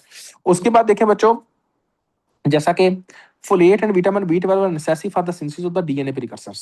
यहाँ पे अब आपका ये पूरे का पूरा मैकेनिज्म एक्सप्लेन है। वैसे ही हम सारे का सारा जो मैकेनिज्म है ये हम डिस्कस करेंगे आपकी बायोकेमिस्ट्री के अंदर, ठीक है, लेकिन यहाँ पे भी चलो मैं बता देता हूँ कि इसके अंदर होता क्या है। सबसे पहले बच्चों आपको इस बात का पता होना चाहिए कि फोलेट जो होता है वो उसके पास एक मिथाइल ग्रुप होता है। ठीक है, आपने कहना है कि हाँ जी जनाब, फोलेट जो है ना, अब जस्ट इमेजिन करें फोलेट जो है वो आपके ब्लड के अंदर घूम रहा होता है with the help of methyl tetrahydrofolate की मदद से। किस तरह से, मिथाइल टेट्राहाइड्रोफोलेट की मदद से, मिथाइल टेट्राहाइड्रोफोलेट की मदद से ये इस तरह ये घूम रहा है। ठीक हो गया। अब देखें, आपने कहना होता है कि आपका जब ये मिथाइल ग्रुप रिमूव होता है ना तो आपका टेट्राहाइड्रोफोलेट बन जाता है। ऐसे ही बनेगा ना, क्या बनेगा, एक तरह का टेट्राहाइड्रोफोलेट बनेगा। अब ये जो टेट्राहाइड्रोफोलेट है ना, ये आपके विटामिन बी 9 की एक्टिव फॉर्म है। आपने कहना है कि जब तक टेट्राहाइड्रोफोलेट आपके मिथाइल के साथ है ना तब तक ये इनएक्टिव है। बच्चों समझ आई कि नहीं आई, मुझे ये बता दीजिएगा यहां तक। जब तक मिथाइल आपके टेट्राहाइड्रोफोलेट के साथ है ये इनएक्टिव है। इसको एक्टिव होने के लिए जरूरी है कि मिथाइल को रिमूव कर दे। जब ये मिथाइल को रिमूव करेगा तो टेट्राहाइड्रोफोलेट क्या रह जाएगा, अकेला रह जाएगा। जब ये अकेला रह जाएगा तो क्या होगा, ये आपका क्या होगा, एक तरह का एक्टिव हो जाएगा बच्चों। अब देखें, ये एक्टिव हुआ, उसके बाद ये जो मिथाइल होगा ना, ये मिथाइल है जो इधर से रिमूव हो गया, ये किधर जाएगा, ये आपने कहना है कि ये विटामिन बी 12 के साथ लग जाएगा। तो अब विटामिन बी 12 का नाम क्या होता है, कोबालमीन। तो ये क्या बन गया, मिथाइल कोबालमीन। क्या बन गया, एक तरह का मिथाइल कोबालमीन बन गया। तो आपने कहना होता है कि हाँ जी जनाब, कि ये आपका मिथाइल जो होगा वो क्या होगा, एक तरह का विटामिन B12 के साथ मिलेगा, जिसको हम कहते हैं मिथाइल कोबालमीन बन जाएगा। जैसे ये मिथाइल कोबालमीन बनता है ना बच्चों, थोड़ा सा गौर करिएगा, उसके नतीजे में होता पता क्या है, उसके नतीजे में जो होमोसिस्टीन होता है ना, होमोसिस्टीन, वो आपका मैथ्योनिन के अंदर तब्दील हो जाता है। किसके अंदर तब्दील होता है, मैथ्योनिन के अंदर तब्दील होता है। अब देखें क्यों, क्योंकि ये मिथाइल, आपका मिथाइल कोबालमिन जो होता है, ये अपना मिथाइल जो होता है ना, वो होमोसिस्टीन को दे देता है। जब ये अपना मिथाइल होमोसिस्टीन को देगा तो क्या बनेगा, आपने कहना मैथ्योनिन बन जाएगा। क्या बनेगा, एक तरह का मैथ्योनिन बन जाएगा। बच्चों मेरा अब आप लोगों से क्वेश्चन है, सबसे पहले मुझे ये बताना है, आपने ये बात अपने ज़हन के अंदर रखनी है कि हाँ जी जनाब, कि एक तरह का किसी भी बंदे के अंदर आपको ये पता होना चाहिए बच्चों, कि एक सिंपल सी बात आपने ये कहना है कि विटामिन B9 या विटामिन B12 जो होते हैं वो डीएनए बनाने में हेल्प करते होते हैं। अगर किसी भी इंसान के अंदर विटामिन B9 या विटामिन B12 की कमी हो जाएगी तो उस बंदे के अंदर सही तरह डीएनए नहीं बनेगा। जब उस बंदे के अंदर सही तरह डीएनए ही नहीं बनता तो आपने क्या कहना है कि उसके अंदर क्या सेल की डिवीजन नहीं होगी, और उसके नतीजे में हम ये देखेंगे कि सेल का जो साइज होगा वो बड़ा होगा। जब सेल का साइज बड़ा होगा तो खून की कमी होगी, जिसको हम कहते हैं कि मैक्रोसिटिक एनीमिया होगा बच्चों। ठीक है, और उसके बाद आपने कहना है कि पहली जो बात आपने याद रखनी है कि जो आपका विटामिन B9 होता है ना, वो मिथाइल वाला होता है, मिथाइल टेट्राहाइड्रोफोलेट होता है। ठीक है, ये आपने याद करना है। फिर आपने कहना है यहाँ पे टेट्राहाइड्रोफोलेट होता है, और वो जो आपका मिथाइल टेट्राहाइड्रोफोलेट को टेट्राहाइड्रोफोलेट के अंदर चेंज करता है उसका नाम होता है विटामिन B12। क्या होता है, एक तरह का विटामिन B12, जो इसको जब तब्दील करेगा तो जो मिथाइल होगा ना बच्चों, वो आपने कहना कि इसके साथ लग जाएगा। तो अब ये क्या बन गया, आपने कहना मिथाइल विटामिन B12, यानी कि मिथाइल कोबालमिन बन गया। ठीक है, उसके बाद आपने कहना कि जैसे ही मिथाइल कोबालमिन बनता है ना, फिर आपने कहना कि जो होमोसिस्टीन होगा ना, ये जब मिथाइल जो होगा ना, ये जनाब होमोसिस्टीन को दे दिया जाएगा। जब होमोसिस्टीन को दे दिया जाएगा, ये किस में तब्दील होगा, आपने कहना ये मैथ्योनिन के अंदर तब्दील होगा। कोई ऐसा बच्चा जिसको नहीं समझ आई वो बंदा पूछ सकता है, वरना हम आगे कंटिन्यू करते हैं और आगे देखते हैं कि आगे क्या सीन के। शाबाश, एनी मान जी बच्चों, क्लियर है बच्चों। तो ये बात आपको पता होनी चाहिए। तो यहाँ पे देखो बच्चों कि आपने कहना है कि फॉर एग्जांपल यहाँ पे क्या लिखा होगा है, आपने कहना है कि एक तरह का folate circulate in the serum as methyl tetrahydrofolate, removal of the methyl allows for the participation in the synthesis of the DNA. तो क्या उसने कहा है कि मिथाइल टेट्राहाइड्रोफोलेट की तरह घूम रहा होता है, जब हम रिमूव करते हैं मिथाइल तो इसके वजह में क्या बनता है, टेट्राहाइड्रोफोलेट बनता है, और ये टेट्राहाइड्रोफोलेट का काम करता है, ये आपने कहना होता है कि ये डीएनए वगैरह बनाने में हेल्प करता है बच्चों। ये आपने याद करना है, ठीक हो गया, ये आपको पता होना चाहिए। उसके नतीजे में आपने कहना होता है कि एक तरह का,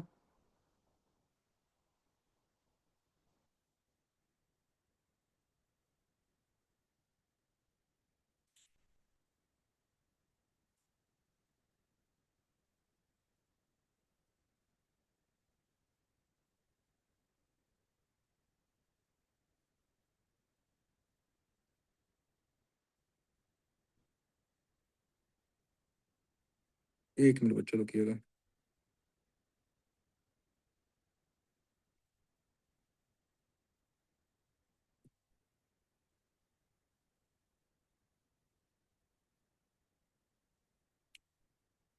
अच्छा जी, अब देखिए बच्चों, आपने ये कहना है कि फॉर एग्जांपल कि आगे क्या है, methyl group is transfer to vitamin B12, ये विटामिन B12 के पास जाता है। तो भाई जब विटामिन B12 के पास गया तो vitamin B12 then transfer it to homocysteine then produce the methionine. समझ आ रही है, क्या हुआ, मेथियोनिन पैदा हुआ।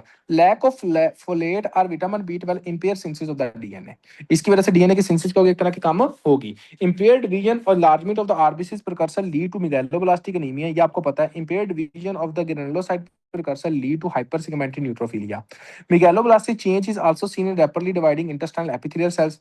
उसके बाद क्या है, आपने कहना मैक्रोसिटिक एनीमिया के जो कॉजेज हो सकते हैं वो ये हो सकते हैं कि अगर कोई बंदा अल्कोहलिक है, लिवर डिजीज है, ड्रग्स वगैरह का इशू है, तो उसके अंदर आप ये देखते हो कि फोलेट का मोस्टली मसला बनता होता है। एक बात आपने जेहन के अंदर रख लें, मोस्टली फोलेट का बच्चों पता कैसे मसला एग्जामिनर क्वेश्चन पूछता है, उसके अंदर अल्कोहलिक का कह देता है, अल्कोहलिक या लीवर प्रॉब्लम। अब आपने एक बात अपने जेहन के अंदर रखनी है कि विटामिन B9 है ना, वो हमारी बॉडी के अंदर 3 मंथ तक स्टोर हो सकता है। विटामिन B12 है ना, वो हमारी बॉडी के अंदर आपने कहना है कि हाँ जी ये 3 से 4 साल तक स्टोर हो सकता है। ठीक हो गया। अब देखो कि फॉर एग्जांपल अगर हम विटामिन B9 की बात करें, ठीक हो गया, तो विटामिन B9 जल्दी खत्म होगा या विटामिन B12 जल्दी खत्म होगा, अगर किसी को लीवर सिरोसिस होती है, शाबाश। तो आपने कहना यार सिंपल सी बात, अगर किसी को लीवर सिरोसिस होगी तो विटामिन B9 जल्दी खत्म होगा as compare to vitamin B12। तो आपने हमेशा विटामिन B9 को पहले नंबर पे सोचना है। दूसरा, अगर कभी भी एग्जामिनर ये कहे ना कि एक बंदी है वो प्रेग्नेंट है और वो अल्कोहलिक है, तो आपने फिर भी किसको सोचना है, आपने विटामिन B9 को सोचना है। अगर कभी ये बंदा ये कहे ना कि एक बंदा है जिसको एक तरह का कैंसर है, ये हिमोलाइटिक डिजीज है, उसके अंदर भी पहले आपने विटामिन B9 को सोचना है। ठीक हो गया बच्चों।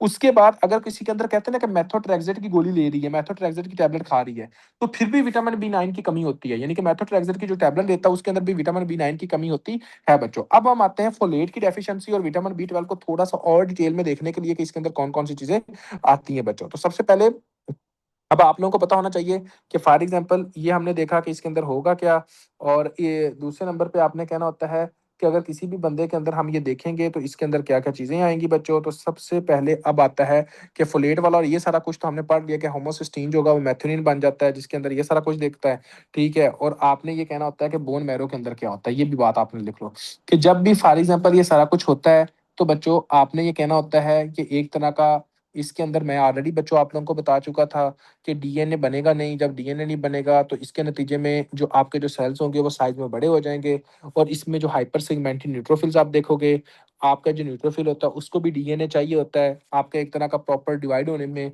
जब आपका नहीं होगा डीएनए तो इसके अंदर जो डीएनए न्यूट्रोफिल्स होते हैं उसमें एक्स्ट्रा लोब्स हो जाते हैं, क्या होता है, एक तरह के एक्स्ट्रा लोब्स होते हैं। नॉर्मल जो न्यूट्रोफिल होता है उसके अंदर लोब्स होते हैं, ये नहीं कि नहीं होते, लेकिन सिर्फ 3 से 4 लोब्स होते हैं, यानी कि इस तरह। अगर तो एक्स्ट्रा लोब आ रहे हैं तो इसका मतलब क्या है, आपने कहना है इसको हम कहते हैं हाइपर सेगमेंटेड न्यूट्रोफिलिया। और ये हाइपर सेगमेंटेड न्यूट्रोफिलिया, ये एक्स्ट्रा लोब हम देखते हैं कि जिस बंदे के अंदर विटामिन बी 9 या विटामिन बी 12 की कमी हो बच्चों। समझ आ रही है, ये आपने याद करना है और ये बहुत ही इंपॉर्टेंट पॉइंट होता है। उसके बाद आपने कहना है कि हाँ जी जनाब इसके अंदर क्या और कोई कॉजेज हो सकते हैं जो कि आपका मैक्रोसिटिक एनीमिया करवाए। बिल्कुल, अल्कोहलिक लोगों के अंदर करवाता है, लीवर डिजीज के अंदर करवाता है, ड्रग्स करवाता होता है। अब हम सबसे पहले जो करने लगे हैं वो है फोलेट की डेफिशिएंसी, कि फोलेट की वजह से क्या होता है बच्चों। तो सबसे पहले आपको ये पता होना चाहिए कि फोलेट जो होता है वो आप लेते किधर से हो। तो देखो बच्चों, आपने ये कहना है कि जब हम फोलेट की बात करते हैं, ठीक है, तो फोलेट की बात करने से ये होता है कि जिस बंदे के अंदर भी फोलिक एसिड है ना, वो हम लेते हैं ग्रीन वेजिटेबल से।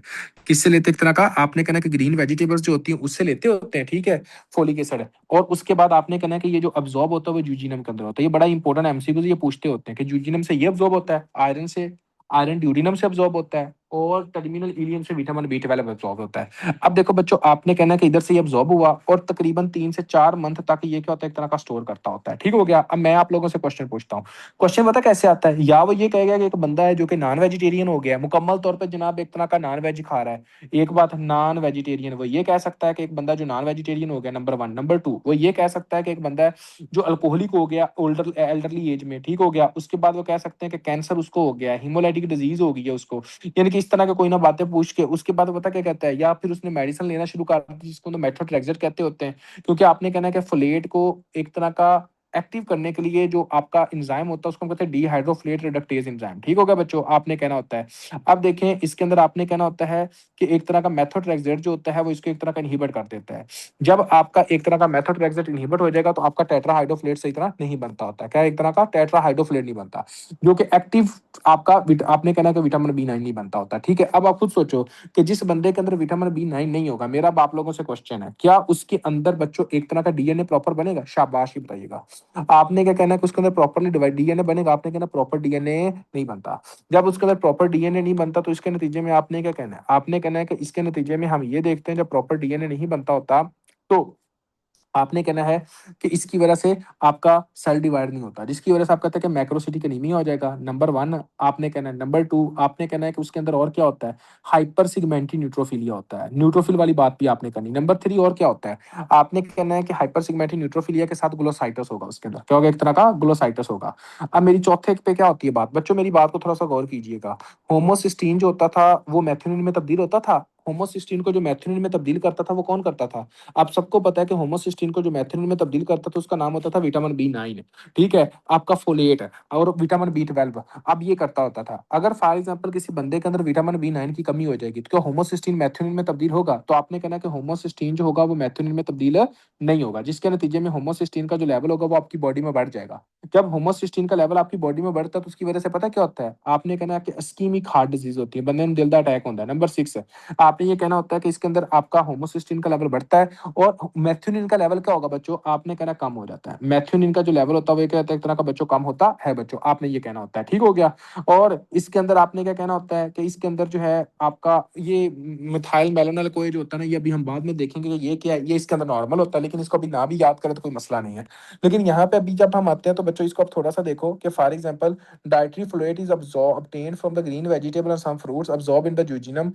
Folate deficiency deficiency develop within the month, a body store are minimal. Cause include poor diet, alcoholism. उसके बाद आता है elderly, increased demand, pregnancy, cancer, hemolytic disease, folate antagonist, methotrexate, which inhibit the dehydrofolate reductase enzyme. उसके बाद क्या होता है बच्चों, clinically and laboratory findings क्या होगी, मैक्रोसिटिक अनीमिया होगा, आरबीसी हाइपरसेगमेंटेड न्यूट्रोफिलिया हम देखते हैं, ग्लोसाइटस देखते हैं, सीरम फोलेट कम देखते हैं, होमोसिस्टिन का लेवल जो होता है वो ज्यादा देखते हैं, जिसकी वजह से थ्रोम्बोस बनता होता है। क्लियर है? कोई ऐसा बच्चा जिसको किसी एक सिंगल पॉइंट की समझ नहीं आई, वो बंदा क्वेश्चन पूछ सकता है, वरना हम आगे कंटिन्यू करें। जी बच्चों, शाबाश एनीमान जी।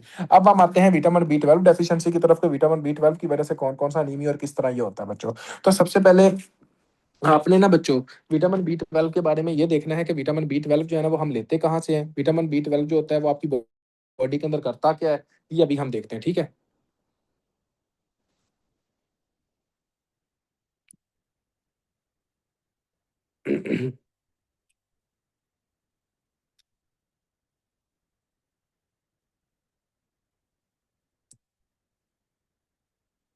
ब्रेक लेनी है।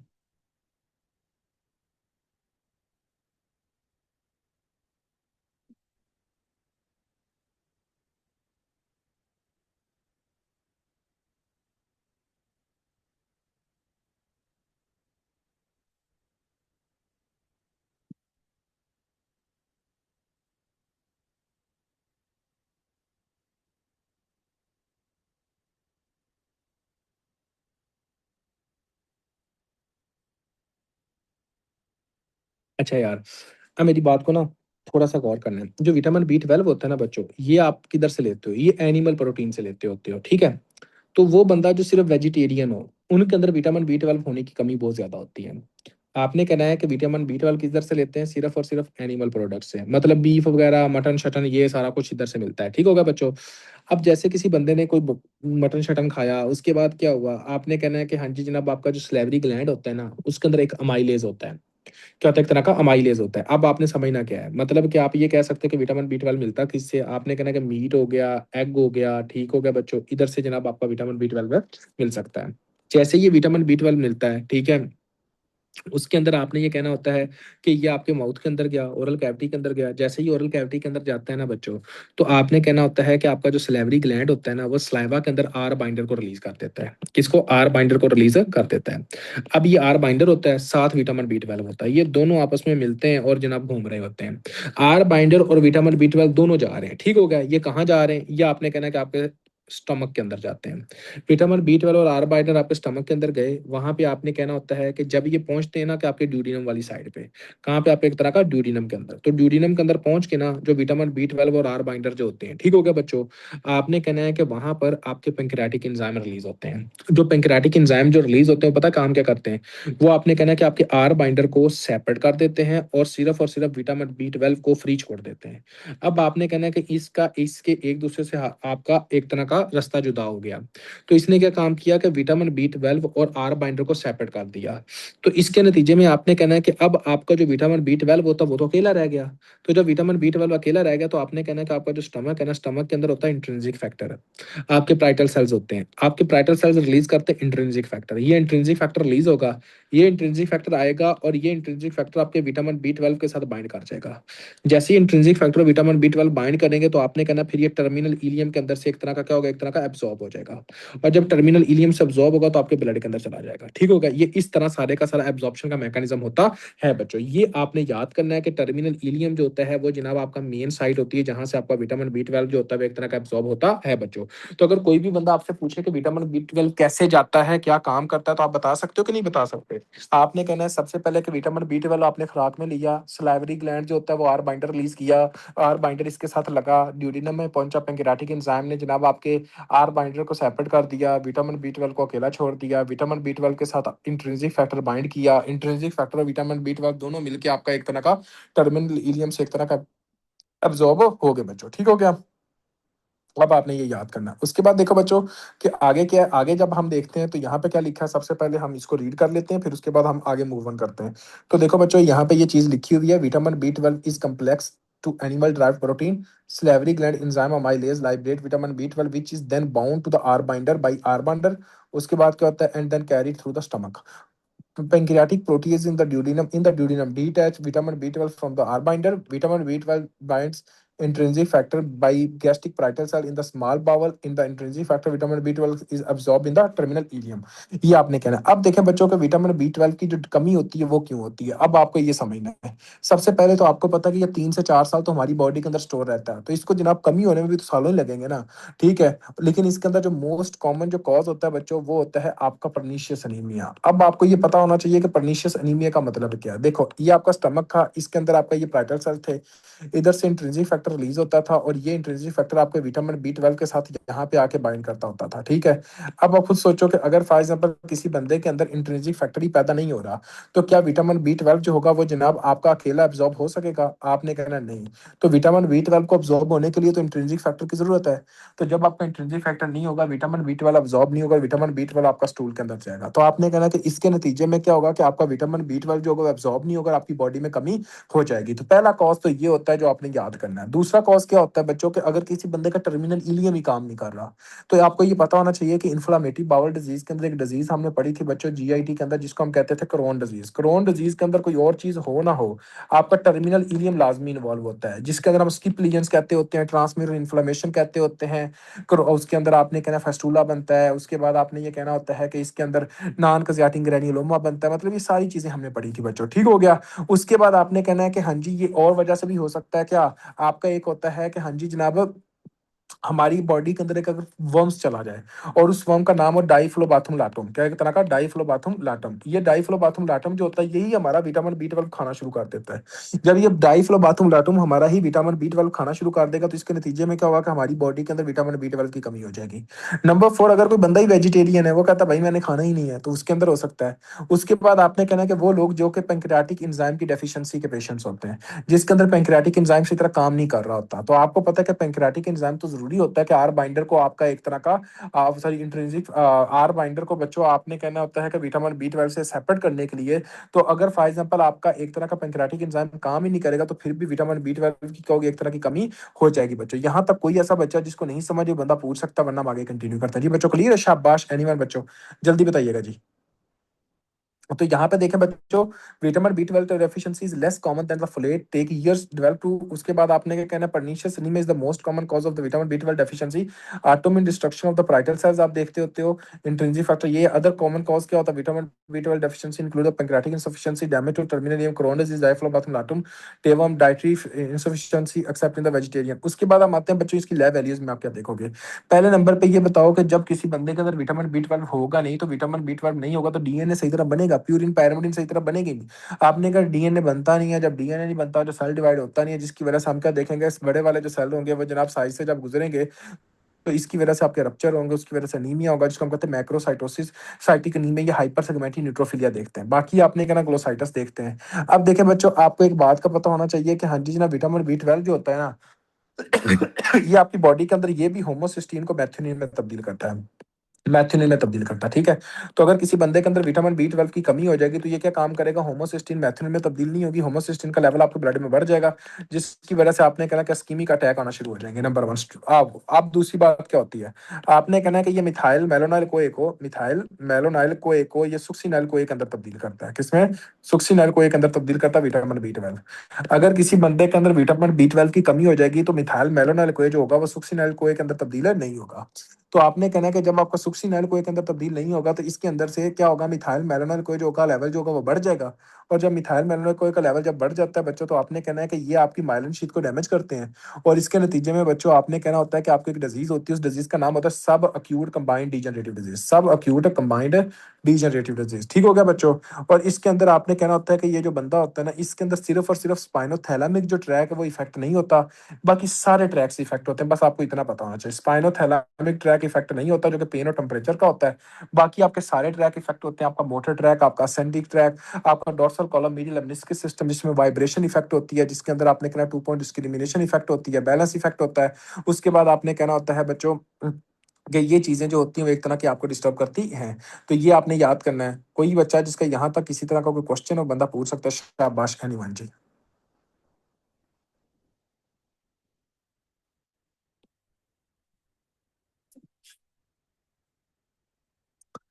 होमोसिस्टीन जो होती है वो मेथिओनिन में तब्दील नहीं होती, जिसकी वजह से होमोसिस्टीन का लेवल आपके ब्लड में बढ़ जाता है और आपका क्लॉट बनता है होमोसिस्टीन से। दूसरा आपने कहना है कि ये मिथाइल मेलोनाइल को मिथाइल मेलोनाइल कोए को सुक्सिनाइल कोए के अंदर तब्दील करते हैं। तो अगर किसी बंदे के अंदर मिथाइल मेलोनाइल कोए का लेवल कम हो जाएगा, और सॉरी आपका विटामिन बी 12 की डेफिशिएंसी हो जाएगी, तो मिथाइल मेलोनाइल कोए सुक्सिनाइल कोए के अंदर तब्दील नहीं होगा। जब नहीं होगा तो मिथाइल मेलोनाइल कोए का जो लेवल होगा वो आपके ब्लड के अंदर ज्यादा हो जाएगा। जब ब्लड के अंदर ज्यादा हो जाएगा तो इसकी वजह से क्या होगा, आपकी माइलिन शीट डैमेज होगी, इसके अंदर सारे का सारा आपका ट्रैक्स इफेक्ट होंगे एक्सेप्ट स्पाइनोथैलेमिक ट्रैक। ये आपका पेन और टेम्परेचर को लेके जाता है, इसके अलावा जितने भी ट्रैक्स होंगे वो सारे इफेक्ट होंगे। Dorsal column medial meniscus system भी इफेक्ट होगा, जिसकी वजह से vibration, two point discrimination, position ये इफेक्ट होगी। उसके बाद आपने कहना स्पाइनोसेरिबेलर ट्रैक भी इफेक्ट होता है। उसके बाद आपने कहना डिसेंडिंग ट्रैक्स जो होते हैं कोर्टिको स्पाइनल ट्रैक, ये भी आपका इफेक्ट होता है बच्चों। ठीक है, ये आपने याद करना है। इसके अंदर मिथाइल मेलोनिक एसिड का लेवल भी ज्यादा होता है, विटामिन बी 12 का लेवल कम होता है, सीरम होमोसिस्टीन का लेवल भी ज्यादा होता है बच्चों, ये याद करना है। ठीक है जी।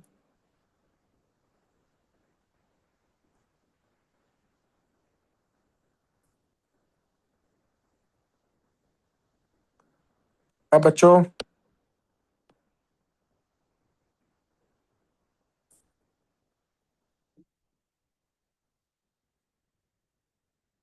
कैसा रहा है आज का लेक्चर?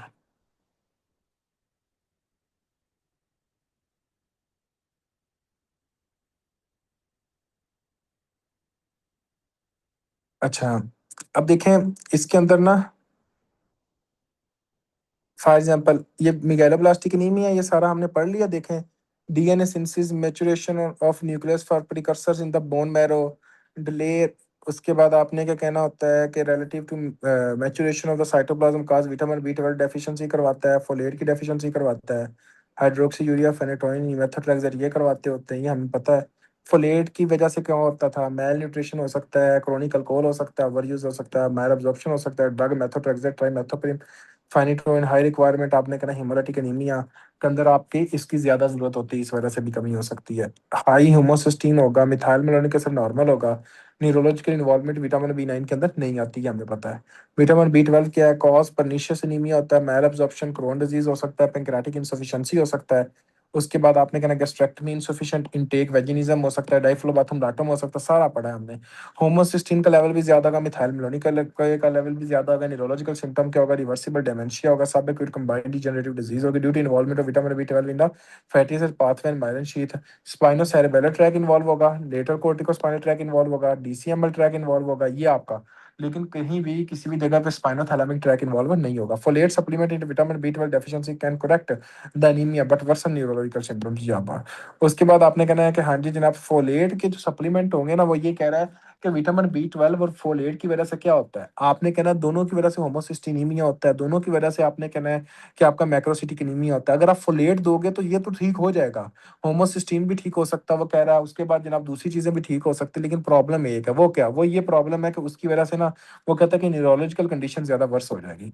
उसके बाद आपने कहना होता है कि हम एक तरह का मतलब कि एक टेस्ट हम करते हैं, वो आपने याद करना, शीलिंग टेस्ट। अभी के लिए बस आपको इतना पता होना चाहिए कि शीलिंग टेस्ट करते हैं, इससे हमें पता चलता है कि बंदे के अंदर माल अब्जॉर्प्शन है या कोई और कॉज है, या एक तरह की डाइट नहीं है पूरी, जिसकी वजह से विटामिन बी 12 की कमी हो सकती है। Anaemia secondary to insufficiency intake may take several years to develop due to liver ability to restore vitamin B 12 which take weeks to months, ये आपने याद करना है। उसके बाद आगे जनाब आपका रोटिक एसिड यूरिया क्या होता है, यहाँ तक किसी बच्चे को क्वेश्चन हो बंदा पूछ ले, वरना रोटिक एसिड यूरिया अभी मैं करवाता हूँ, बाकी तो तकरीबन हो गया है। रोटिक एसिड यूरिया भी आपका हो जाएगा।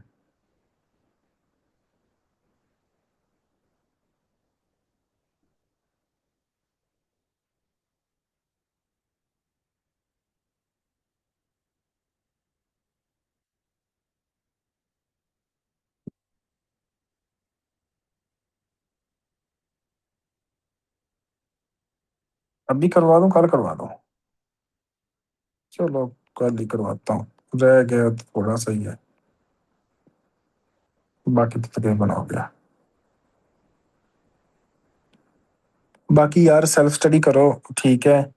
और टाइम टेबल के लिए ना बेहतर है, राबता शाबता करो, अपना भी आप लोग जुगाड़ लगाओ, मुझे भी बता।